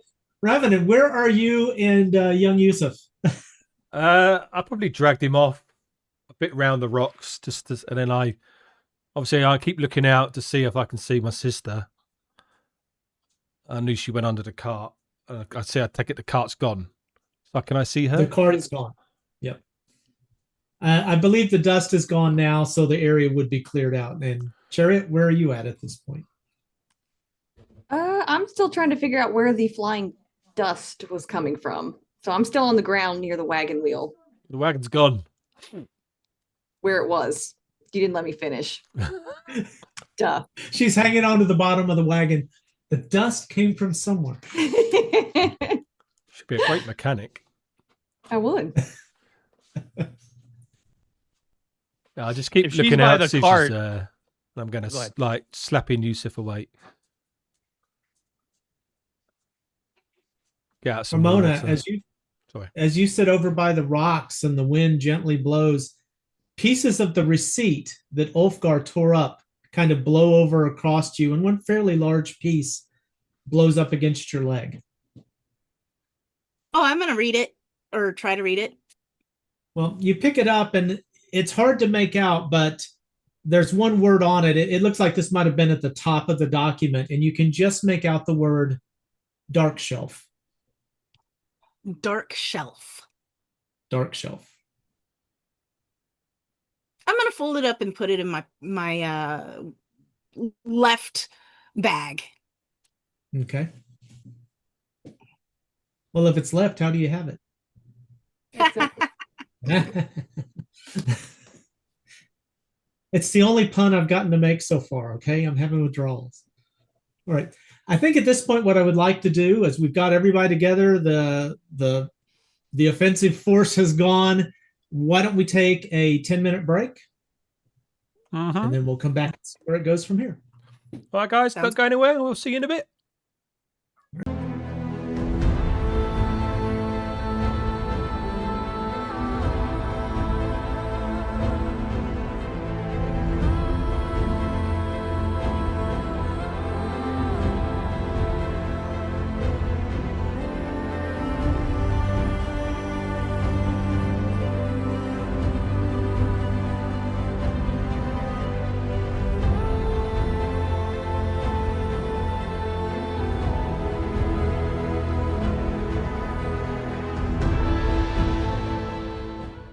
Welcome back. Our group just gelled together for the first time, standing up in defense against the slave caravan, who has left, being paid off slightly by Ulfgar. Down one member whose corpse is now rotting in the well. But for the rest of you, what are you doing at this point? Well, I'm trying to wake up young Yusuf. Okay. Can I see Chariot where she is? As far as I'm Yes. concerned, yes. Chariot, are you visible? Yes. I do not have invisible powers. How's it going, young lady? It's nice to see you here. How did you get here? I was in the back of that wagon. And then I Oh, saw well- some flying dust down here. So I kind of hopped out to check out what was going on. And then all of a sudden the wagon went. Oh, Ulfgar. This young lady is someone whose freedom you paid for. I just think that's wonderful. I think you should come over here and make introduction. Are you on the ground or are you standing up at this point? Well, she was on her knees checking it out. So she's just Okay, sort of, Ulfgar would hold out a giant hand to may I help you, to offer to help her up. can I reach it from? I mean, I'd lean down. I would. Oh, thanks. Well, hello, I I'm- just feel like the rudest. I'm Ulfgar, and I will kind of gesture to Tyrig to introduce himself. Yeah, ma'am. I'm Tyrig Stonescale. It's a pleasure to meet you. Please forgive my rudeness for not helping you up. It looked like you were busy and didn't want to. Oh yeah, I interrupt you. wasn't stuck. It's fine. I was just checking something out. Oh, I apologize then if I interrupted that. It's fine. It just seemed, less rude to take your hand and just stand up. Where's my money? And why did you insult my helmet and say it was broken? It's not that wasn't broken, it's me. fine. That was my brother. You have your Oh. brother is here? Remember? And Well, then you came I over couldn't tell the and difference between the untied two me of out you of spite. anyway. I am not as ugly as he is. I'm adorable. No, you're about the same. Before we get off track, you have a brother? Yeah, he's around here somewhere. He was helping some unconscious kid that looked like he might be dying. But again, I am not. I look absolutely nothing like him. Just because one of my eyes is the same color as him does not. No. Mm-mm. Hello. We mean you no harm. You're safe out here. He's probably not going to trust you, Raven. Oh, I see there, ma'am. Is your friend's a bird? No, that's just his name. I woke this kid up yet. Give me a wisdom roll if you would, please. Let's see if you can give him some aid there. Wisdom. Oh, great roll. Absolutely. You're able to kind of see where he'd been hit on the head and comfort him a little bit. I get some use spices some of out his and let him rags. smell them. Yeah, use some of the rags of his clothes to help bind up some of the wounds, get some of the dust out. And he kind of blinks and, oh, it's you. What do you mean it's me? We've never met. I'm glad you arrived. I hate to be a bother, but do you have any food? Aye, that I do. Would you mind? I haven't eaten in 3 days. Aye. I'll be in my pack. I'll go through my pack and get out some bread that's probably a bit stale now. It's been there for 5 days. This was fresh when I made it. He'll break a piece of it, trying to tear a piece off, and he'll start to chew on it. And it's a little hard. His mouth is sore, but that's amazingly good bread. Well, if it was fresh, I'd agree with you. What's your name, little fella? Yusuf. Well met. I'm Ravenin. Good to meet you. My sister's calling me. Can you the walk? short one had my coat. What short one?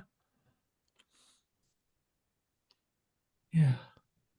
I think I'll help him up. I think I can walk if you'll assist me. I'll assist him, yeah. I'll put his arm around my shoulders. I'll help him walk towards where my sister's shouting. All right. You could probably hear her. She's a bit fucking noisy. And she's still yelling for him. Don't tell her I said that, though. But you'd miss the voice if it was gone because you've lived it before, haven't you? Aye. My little elven senses are tingling.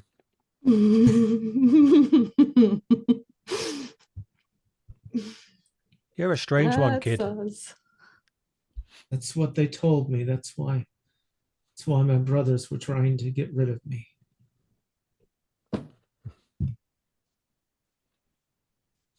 It's sad when your only family doesn't even want you. Aye, I feel that.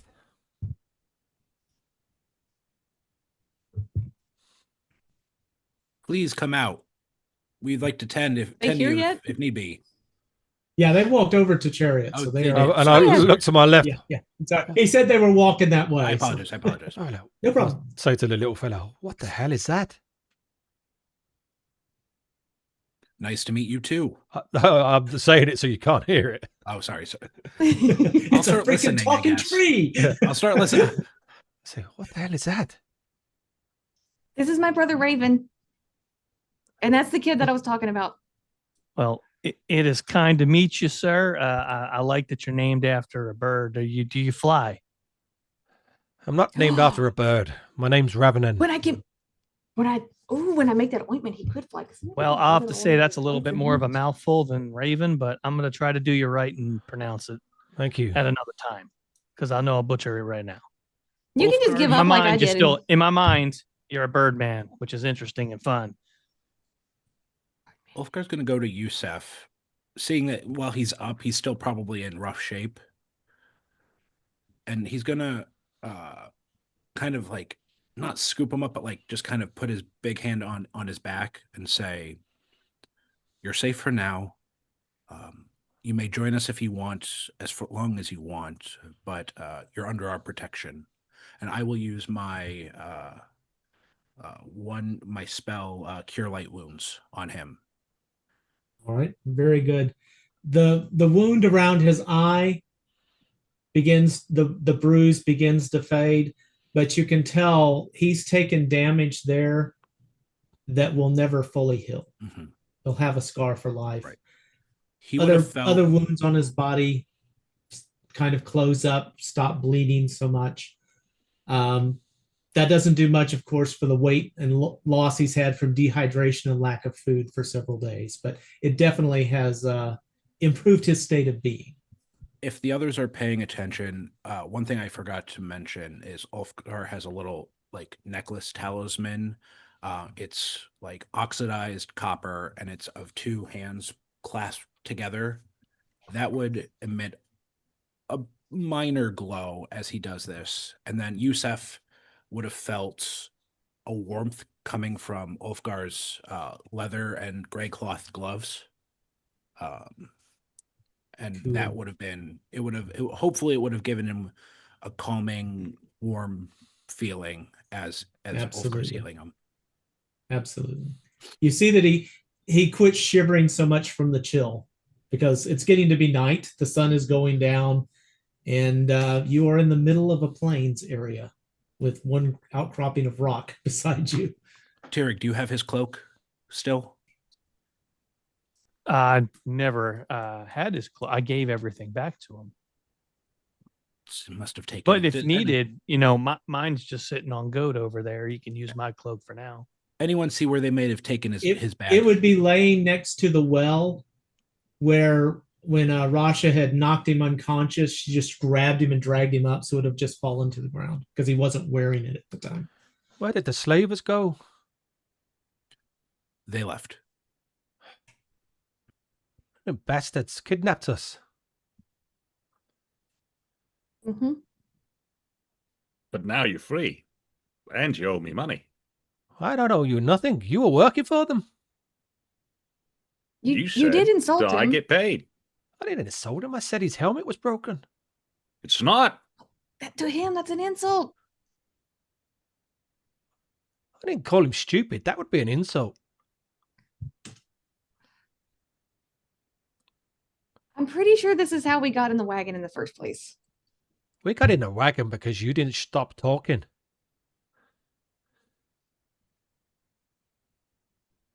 I could do magic. I could do this. Next minute we know we're in the back of this bloody wagon. Well, if you had stopped being annoying for 5 seconds so I could have used said magic, we probably wouldn't have gotten caught. I mean this kindly. While we did help you and we intend to, continue helping you as best we can, we are still relative strangers, so I don't know how much of your dirty laundry you want to be airing out in front of us right I don't now. have any dirty laundry. These are clean. Thank you very much. Metaphorical dirty laundry. You didn't help I'm me. enjoying personally this back and forth. I just like the familiar bonds. This is nice. You didn't help Are me. you cousins? She's my sister. Tinhead helped me. Here you go. Here's a gold. A flick of a gold. That's for free of my sister. She's the one that untied me. All right, that's paid. Yep. Because Tinhead's so nice, I just got a freebie. So Well, then he owes me a gold. thanks. He doesn't owe you anything. I freed you. You paid your debt. We're good. Hush.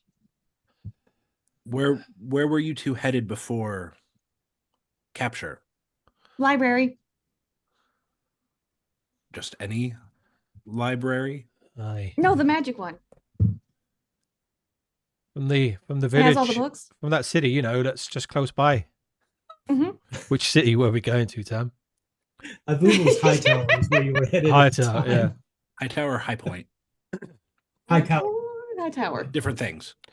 Aye, There's we a were- lot of highs in this area. Okay. People get high here all the time. All the time. We were heading to Hightower. Not me, because when I get high, I get low.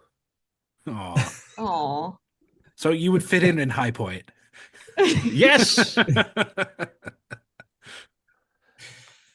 Lord. Well, Tirig and I are headed this direction. He is looking, if I may, Tirig, for a literal high point for reasons that are his own. I had been tracking a storm that had passed through here, which I'm still trying I to think figure it's gone out. now. Yes. Well, I'm trying to find it again. Honestly, I'm not ashamed to say I'm just looking for a so goat. This is my ram goat, Oh, it's so cute. So I'll start petting goat. and I would appreciate you not inflating his ego anymore. He's already a little rambunctious, Look at him. which is a great His fur is so pretty. trait in a traveling companion, just not in goat. But I'm looking for a new traveling mount. Goat, sadly, is not what I want to be. Probably riding. not comfortable. No, goat's comfortable enough. It doesn't have a saddle. No, actually, yeah, it does have a saddle. This is out of character. I'm reminding you. So it does have a saddle. It How is a big is very this? large saddle that is tied. That is like affixed. The leathers are affixed, but it's kind of looks like it's held in place on this goat haphazardly by hemp rope. Is this a normal sized goat or is this like a can I get on said goat? You could get on. Yeah, you can get on ram. Yes. I am under. I'm Oh my scratching god. his belly. I'm scratching goat's belly, but I'm also untying the ropes. Are you visible yet? No, Oh, see, this is gonna suck because Chariot is immediate gonna be like, can I get on him? Chelsea might have a chance. I mean, yeah. I mean, if seeing it. goat lets you, if goat lets you get on him, then that's between you and goat. Chelsea, you might have a chance of seeing the invisible creature. I might as well at 16. I- But probably get I minuses. just want to get on the goat. Give it a shot. I just want to goat for a ride. Eh. Get rolled. So it'd be rolling against spells. I don't know if you want to give her minuses or anything. No, let's just roll straight for this one. I failed. See, I knew you would. You succeeded. Oh, have the only thing you succeeded on are the hits? The hits, that's it. Yes. If you're gonna hit on anything, I And he- guess. And he killed the poor innocent slave girl who was No. just doing her job. No.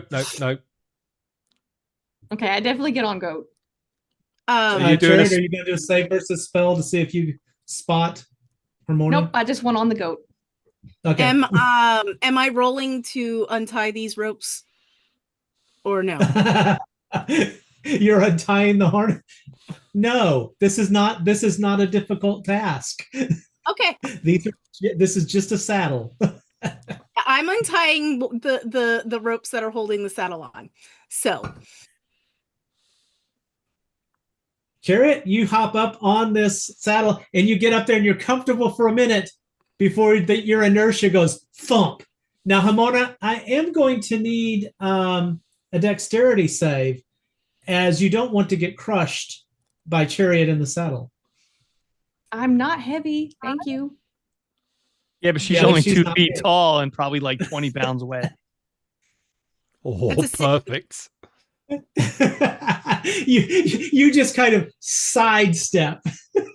And had she been able to see you as she goes flunk and hits the ground, she would have been looking right in your eyes as she went by. But of course, she doesn't know you're there. Oh well, I apologize, ma'am. I'm gonna. And he runs over and he's like picking it up, and you see him balancing it on Goat's back, and then redoing the leathers, and then using the hemp rope to kind of going I crossing. see why the you front. needed a different mount with some Yeah. better. In my and Goat's defense, Goat was given to me so that I could find a more suitable mount. It's getting dark. I would say, I don't know if here is where I intend on setting up camp. The rocks and I would don't give know us a how little far- cover from the wind. I mean, there is that cliff surface. We could. Underneath it. Oh, I was gonna say I would recommend we do right along this rock face right here because one of the directions literally has a gaping chasm on the one side, so we can only be approached by less directions. What's that? That's a Hopefully big none of you hole. roll around in your sleep. Well, and if anybody's hungry, I know where there's fresh meat. I look down the well. That's where the fresh meat is. Oh, that's the slaver I killed. Yes. She stole my damn knife. Won't she poison the water in there There is no water. It's an empty well. until it rains? She has you there, big fella. I think this appears to be a common spot where people like them tend to pick up their cargo. Hmm. Mm-hmm. Until a woman comes to the well and tries to get water out of it, and While you all are talking, Yusuf has gathered some small stones and made a little bit of a ring and grabbed some of the loose scrap, and he's sitting there striking, trying to get a fire started with just a couple of rocks because that's all he has. Is a cantrip with some of my innate ability, is a cantrip strong enough to create a spark that could light a fire? Oh, absolutely. I will go over to Yusuf and cast a cantrip to hopefully ignite the kindling. Right. The fire starts. Actually, your cantrips can only be used for illusions. Oh, okay. Ah, yes. Never mind. So you think a fire starts? Yeah. There's a fire there, but it's not. You envision a fire. I put my hand for it. I like what you did there. I'll chuck Yusuf my flint and tinder. All right. He's actually pretty adept at using these. He's able to get it started pretty quick with the right tools. But he does look up and say, I'm afraid we need to gather some wood. All I could get was some of this scrub. Well, that's all right. I'm just kind of wander off into the brush somewhere. Ravenin, did you need assistance going down to retrieve your knife? Oh, no, I got it before. Yeah. Shall we, I did have some bread, but it's a bit stale. We've been in the cart for 5 days. But it's very good, Yusuf adds. I could check the area and maybe poke around and see if I could do a little bit of hunt and see if I could find us some meat. I can put something together if we can get some food. I've got some pots and pans. Is there any bodies of water nearby? It's going to be about a mile away, unfortunately, to get down to the shoreline from here. Oh, good. I will take Goat with me, and because Goat is usually either good to sense other animals or good to lure out predators that I could hit with a hammer. So I'm going to go off and I'm going to do a little bit of hunting. I'm going to stay by Yusuf because though I use my spell, I still have healing proficiencies. So if he still needs any tending to, I'm going to be there in case he is still struggling. Okay. And I failed, Ned. Chelsea, you've got you failed. Nat 20. I love it. You've got herbalism, haven't you? All right. Yeah, I think so. Yeah, I took that. Yeah, Tam, this is the only time I don't want to see a nat 20, right? Yeah, you don't want to see a nat 20. So yeah, you're out.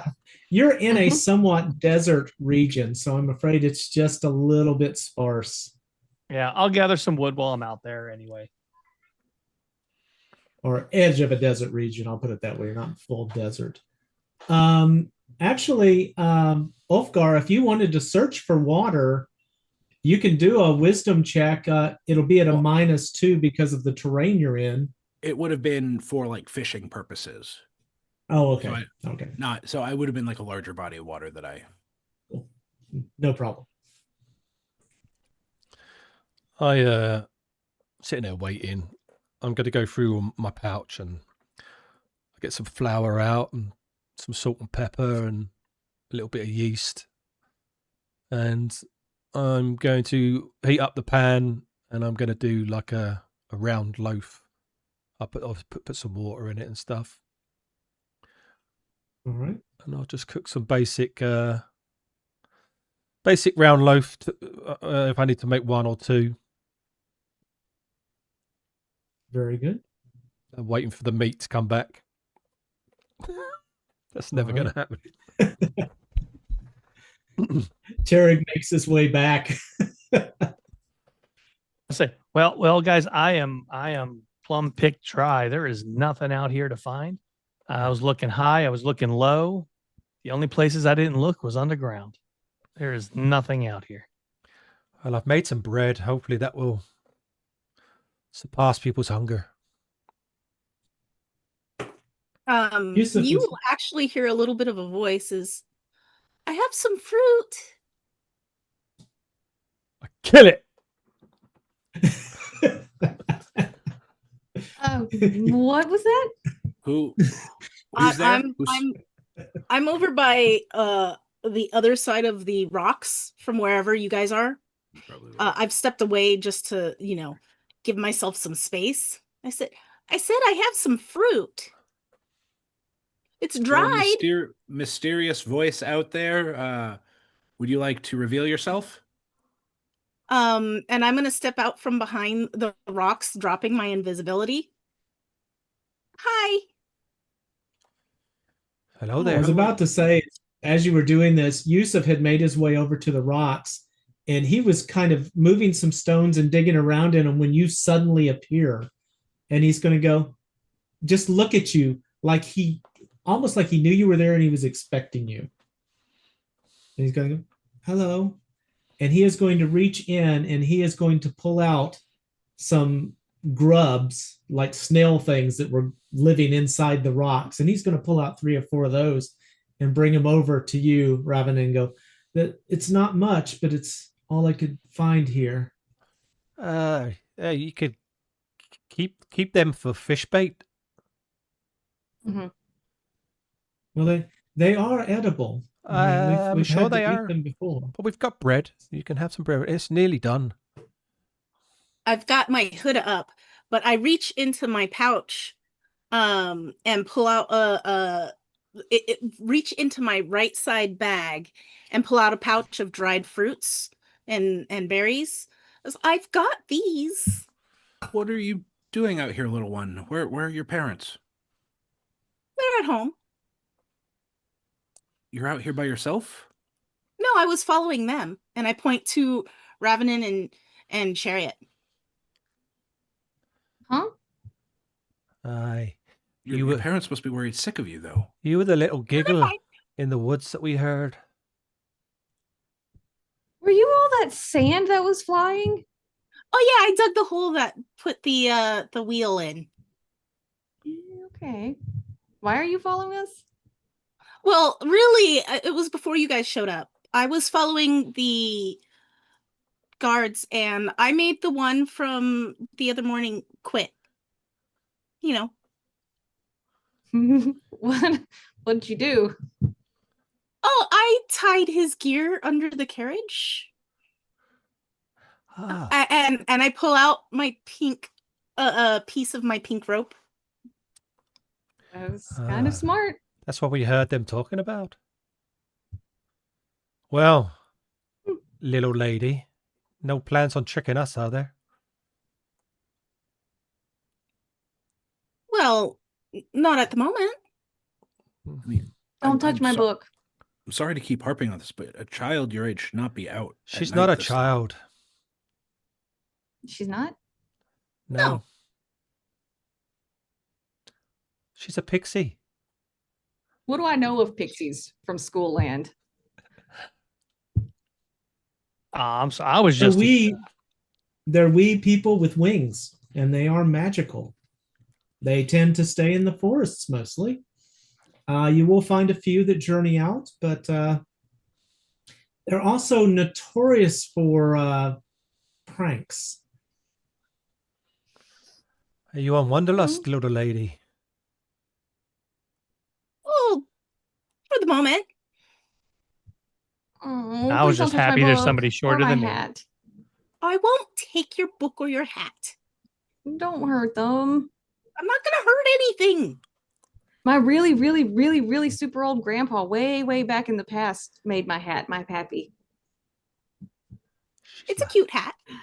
Thanks.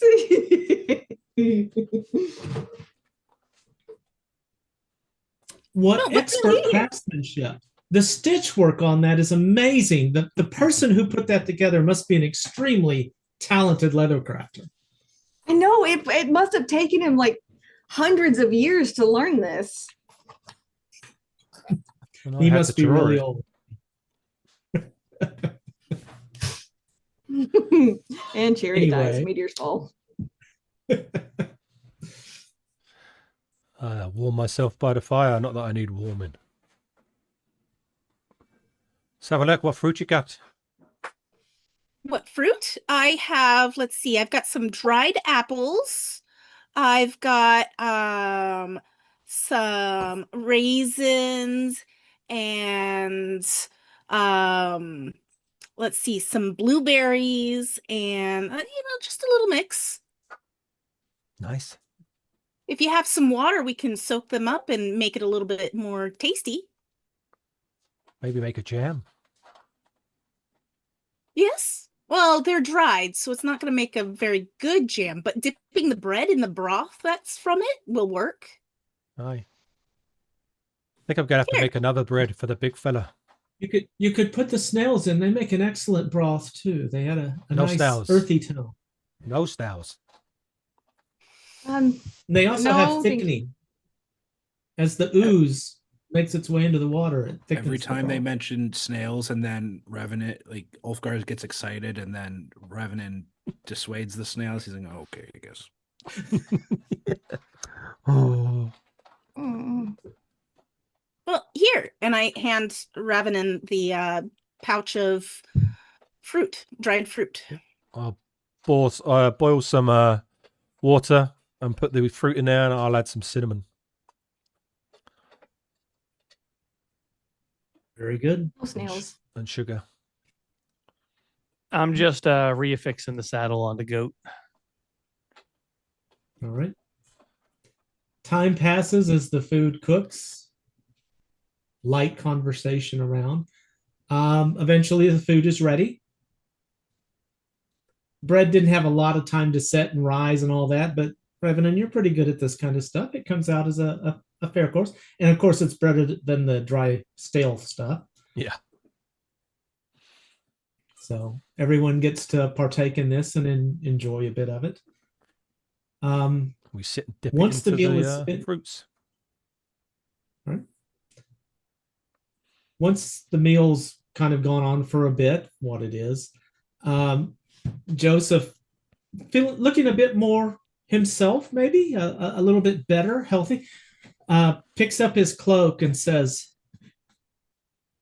I'd like to thank you all for rescuing me, saving me from the well. In return, I'd like to repay some of that by telling you your stories. And he takes and he puts on this coat, all the colors blending and flowing, sparkling in the light of the fire. Ooh, I love your coat. Thank you. My mother made it for me. It's Just beautiful. spell it. My mother made my outfit as well. Raven. He rests and relaxes in his multicolored coat. His eyes take on a strange brightness. It's not really a light so much you can see as feel, like the warmth you get from a stone that's been sitting in the sun. The air around you calms. And you have this sudden certain sense that if you were to look directly on whatever cast that glow in his eyes, it would end you.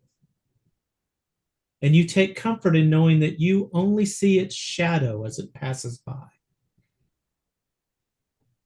When Yusuf begins to speak, his voice seems more authoritative, older. The dreams have changed. They no longer wait. The stone is already split. The chains are already moving. The wagons are on the road. Whatever waits there, it knows your names. His head turns, his gaze falls on Ulfgar, and you feel this sudden warmth and intensity. There is a storm beneath the ground, not one that the sky can carry. It rolls where the roots should sleep. It presses where the stones should rest. The earth is wounded, Ulfgar. It's cut. And every time the wagons pass, the wound opens wider. A tear rolls down Yusuf's cheek. I see small shadows moving at night. Careful hands, quiet feet, taken to where no one listens for them. He shifts, his gaze moving to Tyrig. He stares at you for a moment. I see stones stacked high. They're not raised in pride or honor, but with lies. There is rot in these deep places, not in the stones itself, but in those who claim to speak for it. The stones remember who was meant to answer for an unjudged crime. Honor was not taken from you, Tyrig. It was withheld. The path to the sky runs through the halls where truth is buried. To protect a shameful name?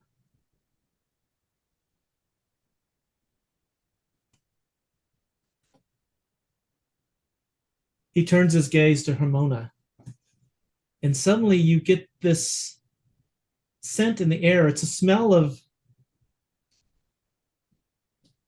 roasting mushroom and daffodil. His voice shifts a little bit in his tone. Oh, little leaf. The trees have been talking again. And the mushrooms, too. They're very chatty.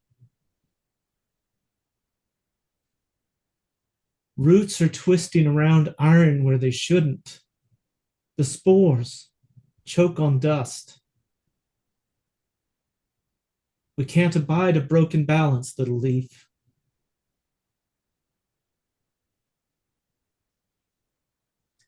His head whips rapidly over towards Chariot, and he stares intensely. I see shelves of stone, shelves of thought, knowledge cut from the world and stacked where no one can read it freely. There is magic used here, not to create, not to heal. He shakes his head. It is bent, shaped, forced to dwell where it does not belong, infused into flesh and iron alike. It's changed until it forgets what it once was. What they are learning there would tempt even careful minds and unmake careless ones. If you seek understanding, that place will offer it. But know that every truth taken there demands a price.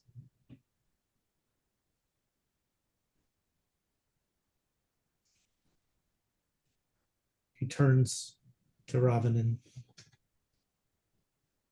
His gaze hits you like a weight that you know all too well.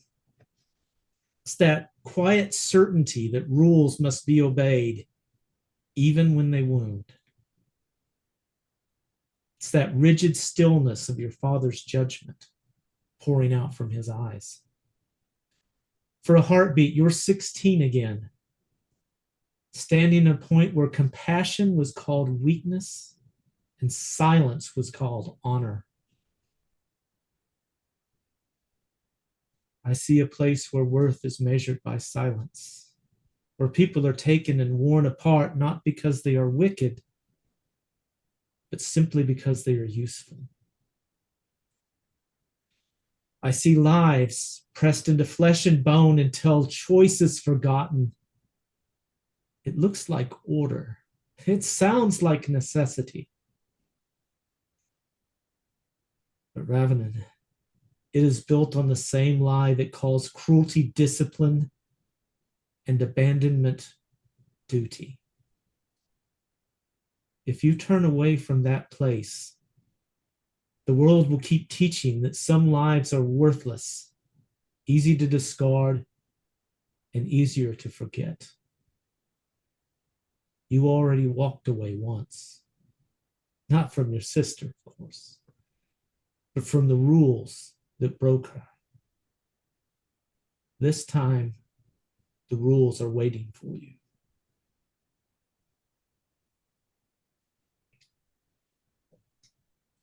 His gaze drifts over to Gil, softens, almost with a sense of compassion. The fire dies down to a warmth of comfort. Yusuf looks at Gil the way one looks at a man that's just standing in the rain. He just stares at him for a few moments. I see no crown waiting for you, no songs worth keeping. I see a man who keeps walking when there's no reason left to do so.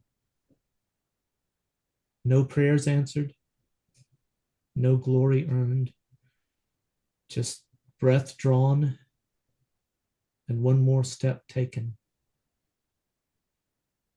Chains don't scare you, Gil. It's not because you're brave. It's because you already know how heavy they are.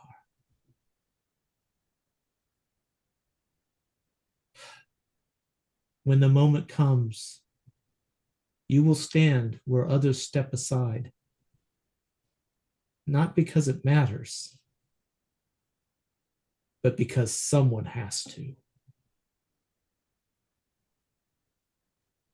The light reflects across his face, and for a moment, you see him whole, strong, certain, not this timid creature you pulled from the well.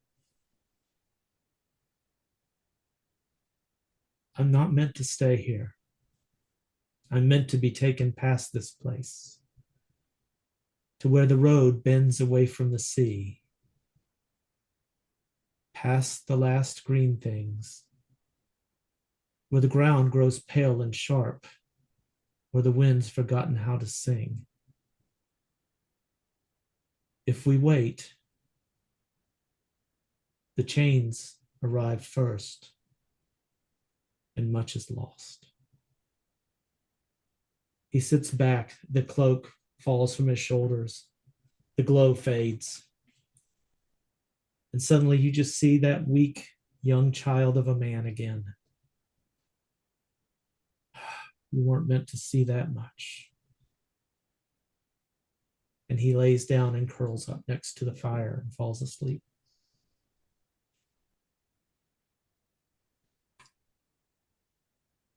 I'm going to get up and put the cloak that fell off of him and use it as a blanket for him and tuck him in. Okay. All right. I swear. As you do, you note that it's still bright, it still has many colors, but it doesn't sparkle quite the same way it did when he put it on. Sorry, Revenant. I swear to you, I didn't put anything in that bread. No, but maybe we should put him back down the hole. I don't know what any of that was, but yeah, maybe we should put him back down the hole. That He was just said very it was ominous. a story. Very ominous. He reminds me of my Very teacher a unsettling. little. Exciting. What was that? I don't know Ramona? what he was talking about, but he seemed very committed. Seemed very dedicated. We He should applaud reminded him me for a little of my teacher. Ulfgar's just going to sit against the rock face and contemplate what he heard. So What's does that the mean we teacher? shouldn't go to the library? No, there's things we need to fix. Is it broken? Not just the Did you read library, the anything about world. damage? Oh. Well, I But mean, you- yeah. You said he reminds you of your teacher. What's his teacher? A person who helps me learn things in the world. And yells at you when you get What it wrong. about him? Okay. Well, I hope he don't remind you of the yelling part. No, my teacher didn't yell at me, really.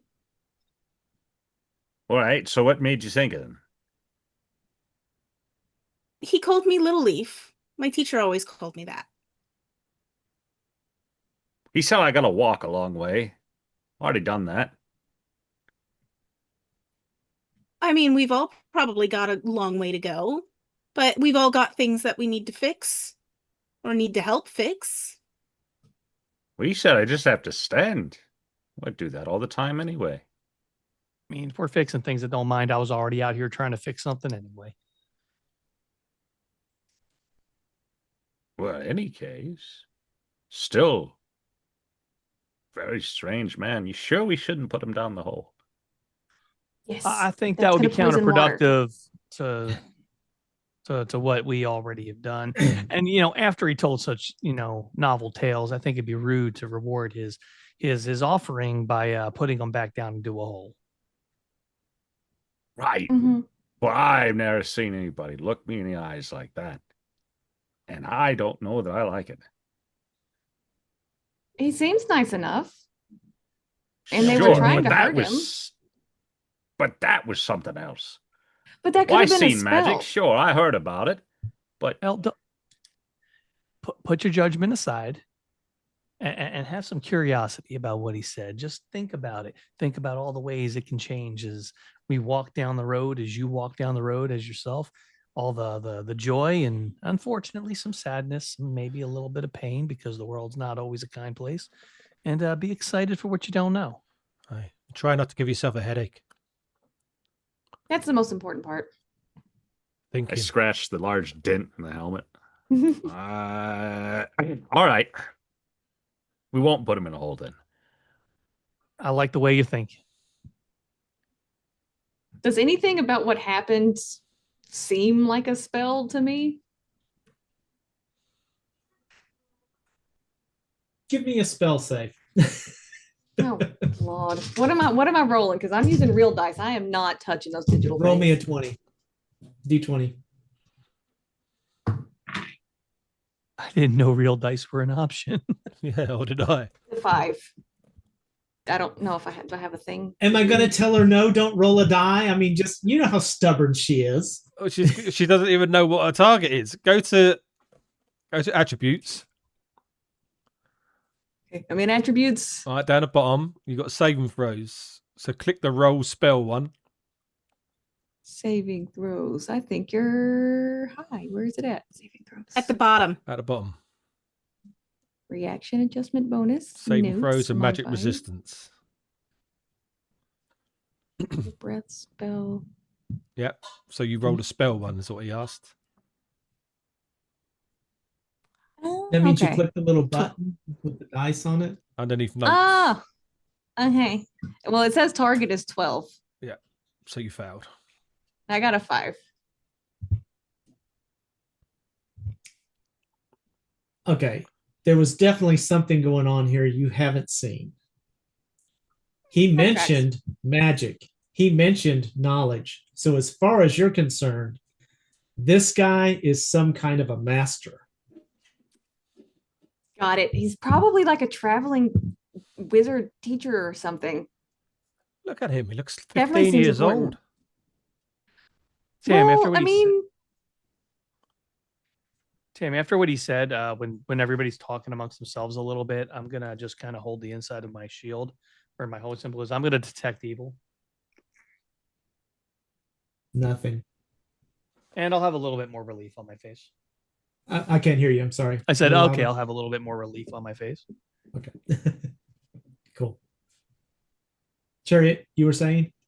Did you have any more? Or are you going to ramble on for a bit? Yeah, probably just about how he could be a teacher. I mean, there were some pretty young ones at school, but some of them weren't really good, but some of them were really bad. So I guess it just really depends on what exactly he's teaching and where he's going and what school he's coming from. And it just sort of depends on what type of personality he has. There's no telling. I don't even know what There school was I'm that at. one.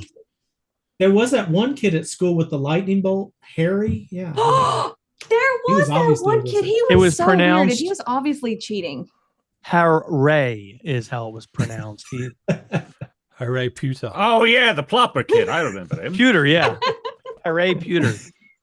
Yeah, he was really weird and always getting into trouble. And not With a his fan. friend Hermame Edamame. Look, all I can say is all this question about whether or not he's a teacher or any of this. It seems like it would have been easier to put him in a hole, but we're not doing that. So No, we As- can't put him in a hole. As the person who's paid you, we are not putting him in the hole. right.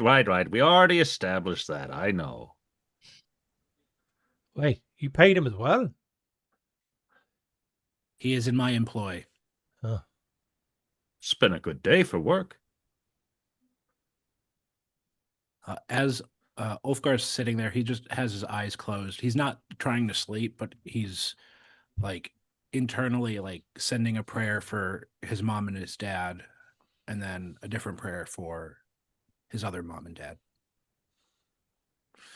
I'm going to sit there and sharpen my cookeries. If we need to take separate watches, just wake me when it's my turn. Terry's gonna go out of character for goat only. Nobody else would understand. I'm actually petting goat. Like kind of brushing them. And every time you hit goat, it's kind of like that dog at the shelter who's a little nervous. You touch him, you feel the tremor. What's happening? Hang on. This Hey, man's Jay. touching me. So we've just been raided by Lord Gazumba.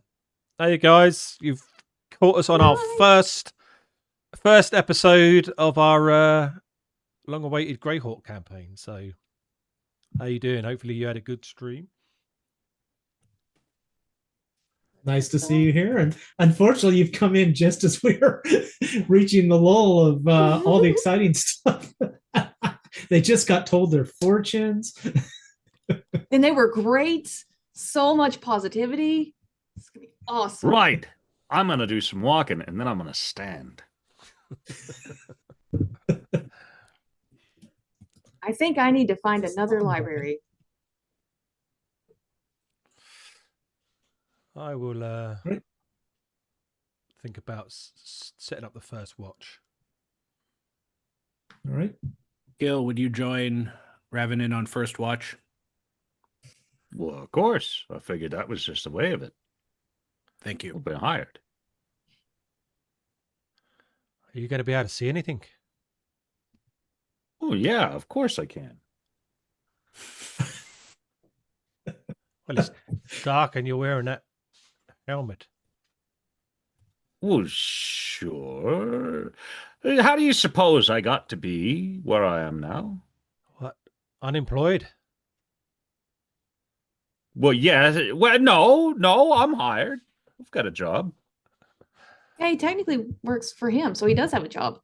But no, I got here, staying here, because I can see, and I hadn't died yet. So I must be doing a good job.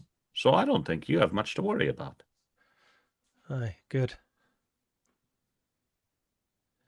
Well, get As some night- sleep. As night wears on, it's silent. The wind blows across the plain. There's not a lot that happens. You're in a very remote area, and you get the sense that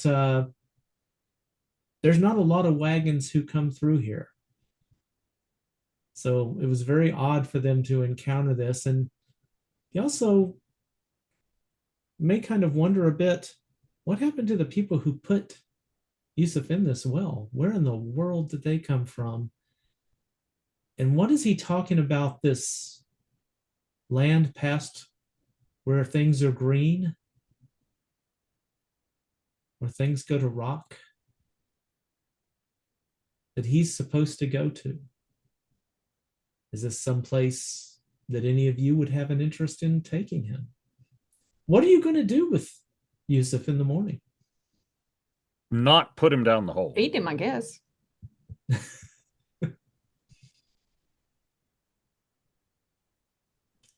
You go through watches, trade off who's keeping an eye, but the night goes silent. The sun rises.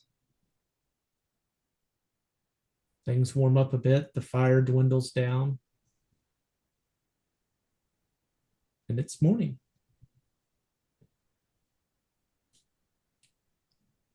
Yusuf stirs, wakes up and looks around.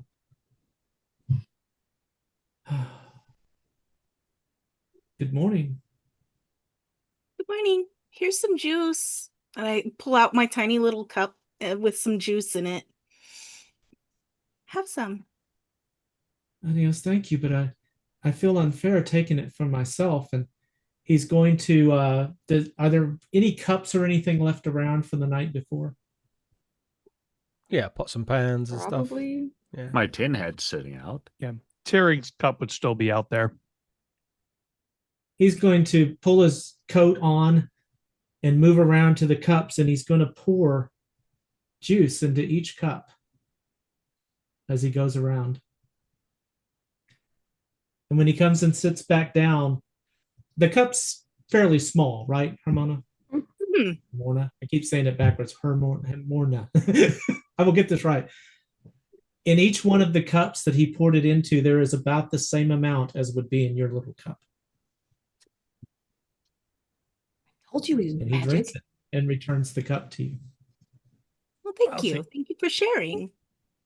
I'll say Terry drink it. wakes up. He fell asleep, like laying on Goat. He's waking up and he's like flat on the ground because Goat has moved. And he'll just get up and, good morning, everybody. Did you all sleep well? Aye. As well as you can for, dust and rocks and all that good stuff. Better than the back of the wagon. I Yeah. could see that being bound and tied and thrown into somewhere in a burlap sack would not be as good as a nice night under the stars. I can understand your plight. How long were you in the wagon? 5 days. Fortuitous that we came across you then. Aye. We were working on a plan. We would have gotten out of there eventually. I believe you. Raven had something up his sleeve. That No, looks he like didn't. a knife, probably. He couldn't get untied. No comment. I mean, true, but there's still other things that he could do. And when I figured out how to get untied, I would have just untied him. Yeah, but they also tied your mouth shut, so you couldn't have even used your teeth. Yeah, but they didn't do it very well. They did. DM, can I look up to the sky and smack see if him. I get any trace of the storm? You look up and the skies are clear today. Yusuf speaks up. I'm sorry to interrupt. I have no money to offer you. But you don't owe But us I money. I need to journey north, and I don't know how to say this. You need help. Yes. Well, you have my help. Yeah, I'd have to say in for a copper, in for a pound. Well, I guess that's more work then. Where are we going? Well, that I'm afraid I don't fully know. I know it's to the north. It's near the mountains. In my dreams, I see stone, but it's like gray like this, but across the top it's like black. I'm Well, I've not sure never the seen name. anything like that. Because Yes. Tam, have I seen anything like that? A wall I'm with going to paint on it? say, let's see, Tarek, from where you're from. Give me an intelligence check on this, please. And I was going to say, being An that intelligence. my That's preferred, a big mistake. being that my preferred environment is mountains, could I do any sort Yep. of check? Please Just do the an same. just a straight intelligence check? Yeah. Or can I use like survival, hiding, tracking with my mountain proficiencies? Any one of those? Go ahead. Let's go for it. I'm easy. All right. Well, both of you did well. This rings a bell with both of you. There's an area where they mine a certain stone. It's valued because of its coloration, because that they use it a lot to make tables or altars, because it does have this lighter color on the top and it's naturally dark.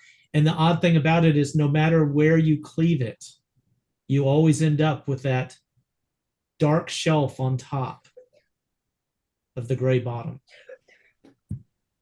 That sounds like Dark Shelf to me, as I see Tirag probably pondering as well.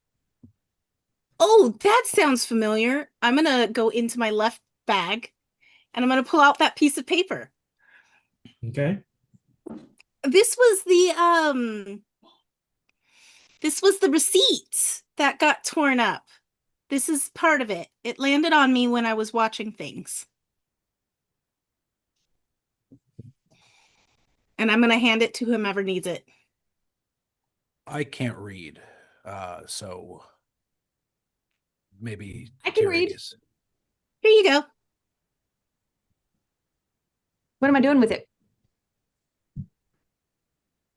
Well, It has one word on it, and it's obviously part of another document, of a full document that's been ripped off, but you can make out the word on the top, Dark Shelf. But Chariot, because you've had some education in institutions, schools, you recognize that this style, this looks like a letterhead. This looks like a top on a decree or something. So Dark Shelf is probably the name of a territory or the name of a lord. It could be either one. Yep. I would tell him that. So it could be. Tirag, does that seem familiar to you? Not to make assumptions, but I know dwarves do have a propensity for stonework and what I not. believe I've seen it in terms of where it came from. I'm gonna say no. Yusuf, you want to go to a place that, if this paper is any clue, where your tormentors may be? All I can say is it's where I'm meant to be.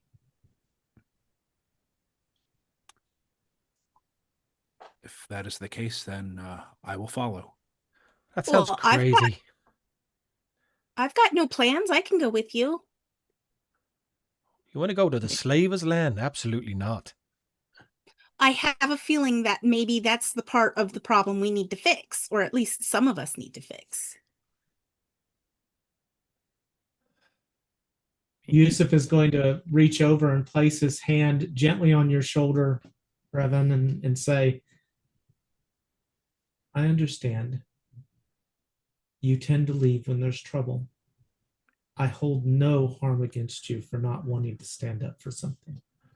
I am not Well- putting my sister in that much danger.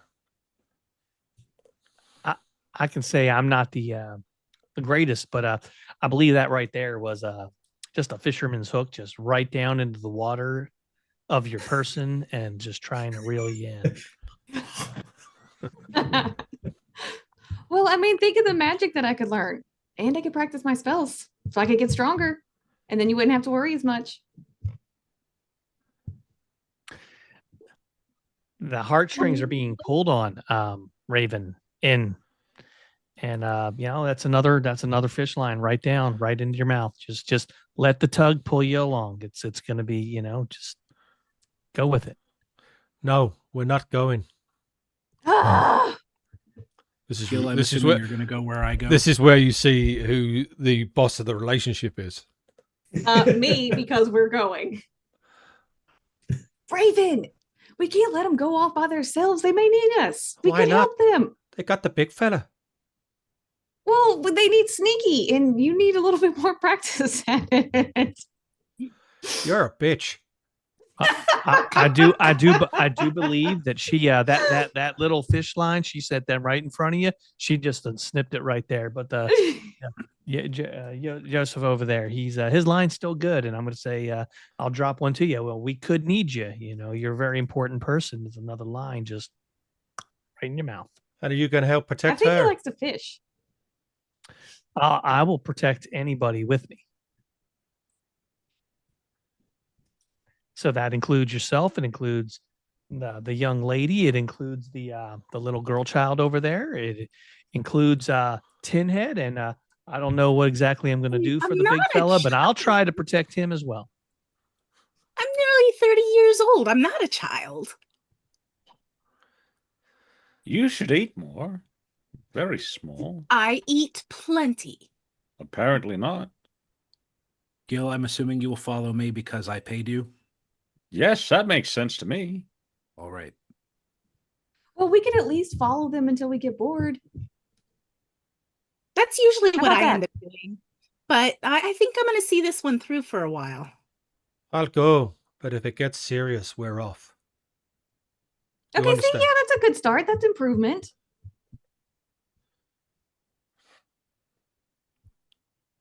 What I'll about bat the my treasure eyes. that we find along the way? Please. We split everything.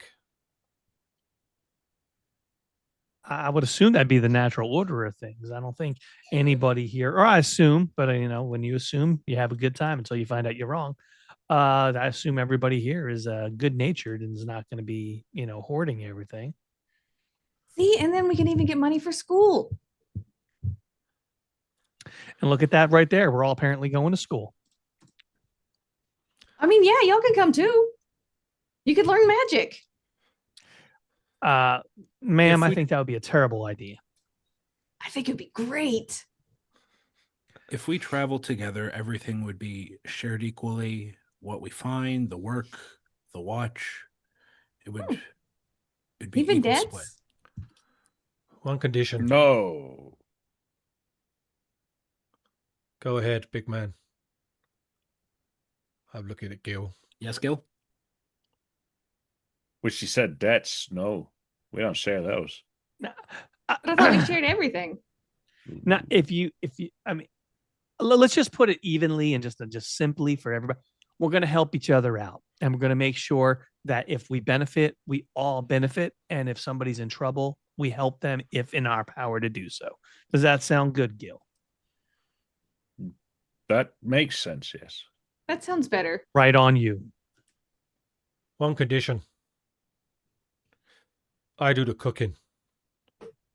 Oh, That- that's a given because he's a really good cook. I won't eat I anybody don't else's. eat meat. I know. I can hunt, but I'll tell you right now, I can't cook a lick. So anything you're able to put together, I'd be most appreciative. But look at it, you can't hunt either. And I gave him a And wink. see, I she still admits have the it. She snail. doesn't eat well. She doesn't eat meat. That's why she's small. The what? You know, I figured it out. I believe. Snails. I found Try snails. something. I need I'm going to take No. one of the snails and be like, Thank you. gotta- No. you got to try. Be curious. Try things. it. And I'm going to eat it, and I'm just going to put it in my mouth and just. Good, right?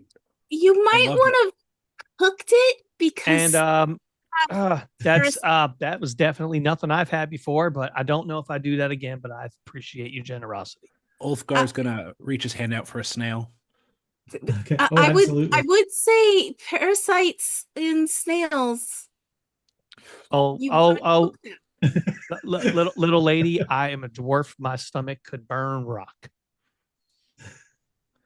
He's got a point. Snails are a delicacy back home. Oh, but You they're ain't also paid me enough to gross. eat the snail. Mm-mm. I did though. I would never make you eat anything you didn't want to eat, Gil. Well, See, that's a good. great starting point right there. We're not forcing each other to eat things. That's a good starting place. Okay, so Well, I yay. have When to do we say- leave? I pull out As soon another as you pouch of dried berries and fruit, and I open it up and pass it around to everybody who did not have a snail. Some of those. Thank Well, you. I just have to say, not since the halflings took the ring to Mordor have I seen a group more dedicated and cohesive than this fellowship. Oh, I speak halfling. Do you speak any halfling? Anyway, And my tin head. What kind of ring was it? I wonder if it was magic. I wonder if I would have learned anything about it in school. Do you think they have multiple sizes of this ring? What do you think it did? What kind of school of magic was it You from? I wonder definitely if would I have could been get one. corrupted by it. No, what? Yes. No, it's magic. did anybody keep that bandana that was in her mouth? No. By any chance? Rope. I have pink You threw rope. that away. I am pulling out some lengths of pink rope and cutting it to different lengths. Yeah, I have this. That's not nice. And I tie a length of it around Goat's neck and put it into a pretty pink bow. Oh, okay. Well, that's better. Goat weirdly is just like kind of puts its head up like, yeah, mine.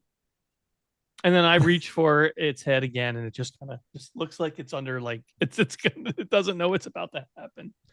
Well, if But when you approached to tie it on, it was very kind. if we were to be traveling, might as well not waste daylight.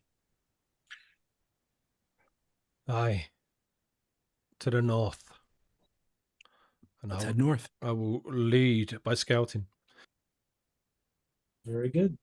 All right, you all gather your things and move out. Scout ahead as you make your way back north, which will take you past High Point, or High Port, pardon me, you're in High Point, past High Port and then into the gnarly woods where you'll continue your trek. And we will pick that up next week.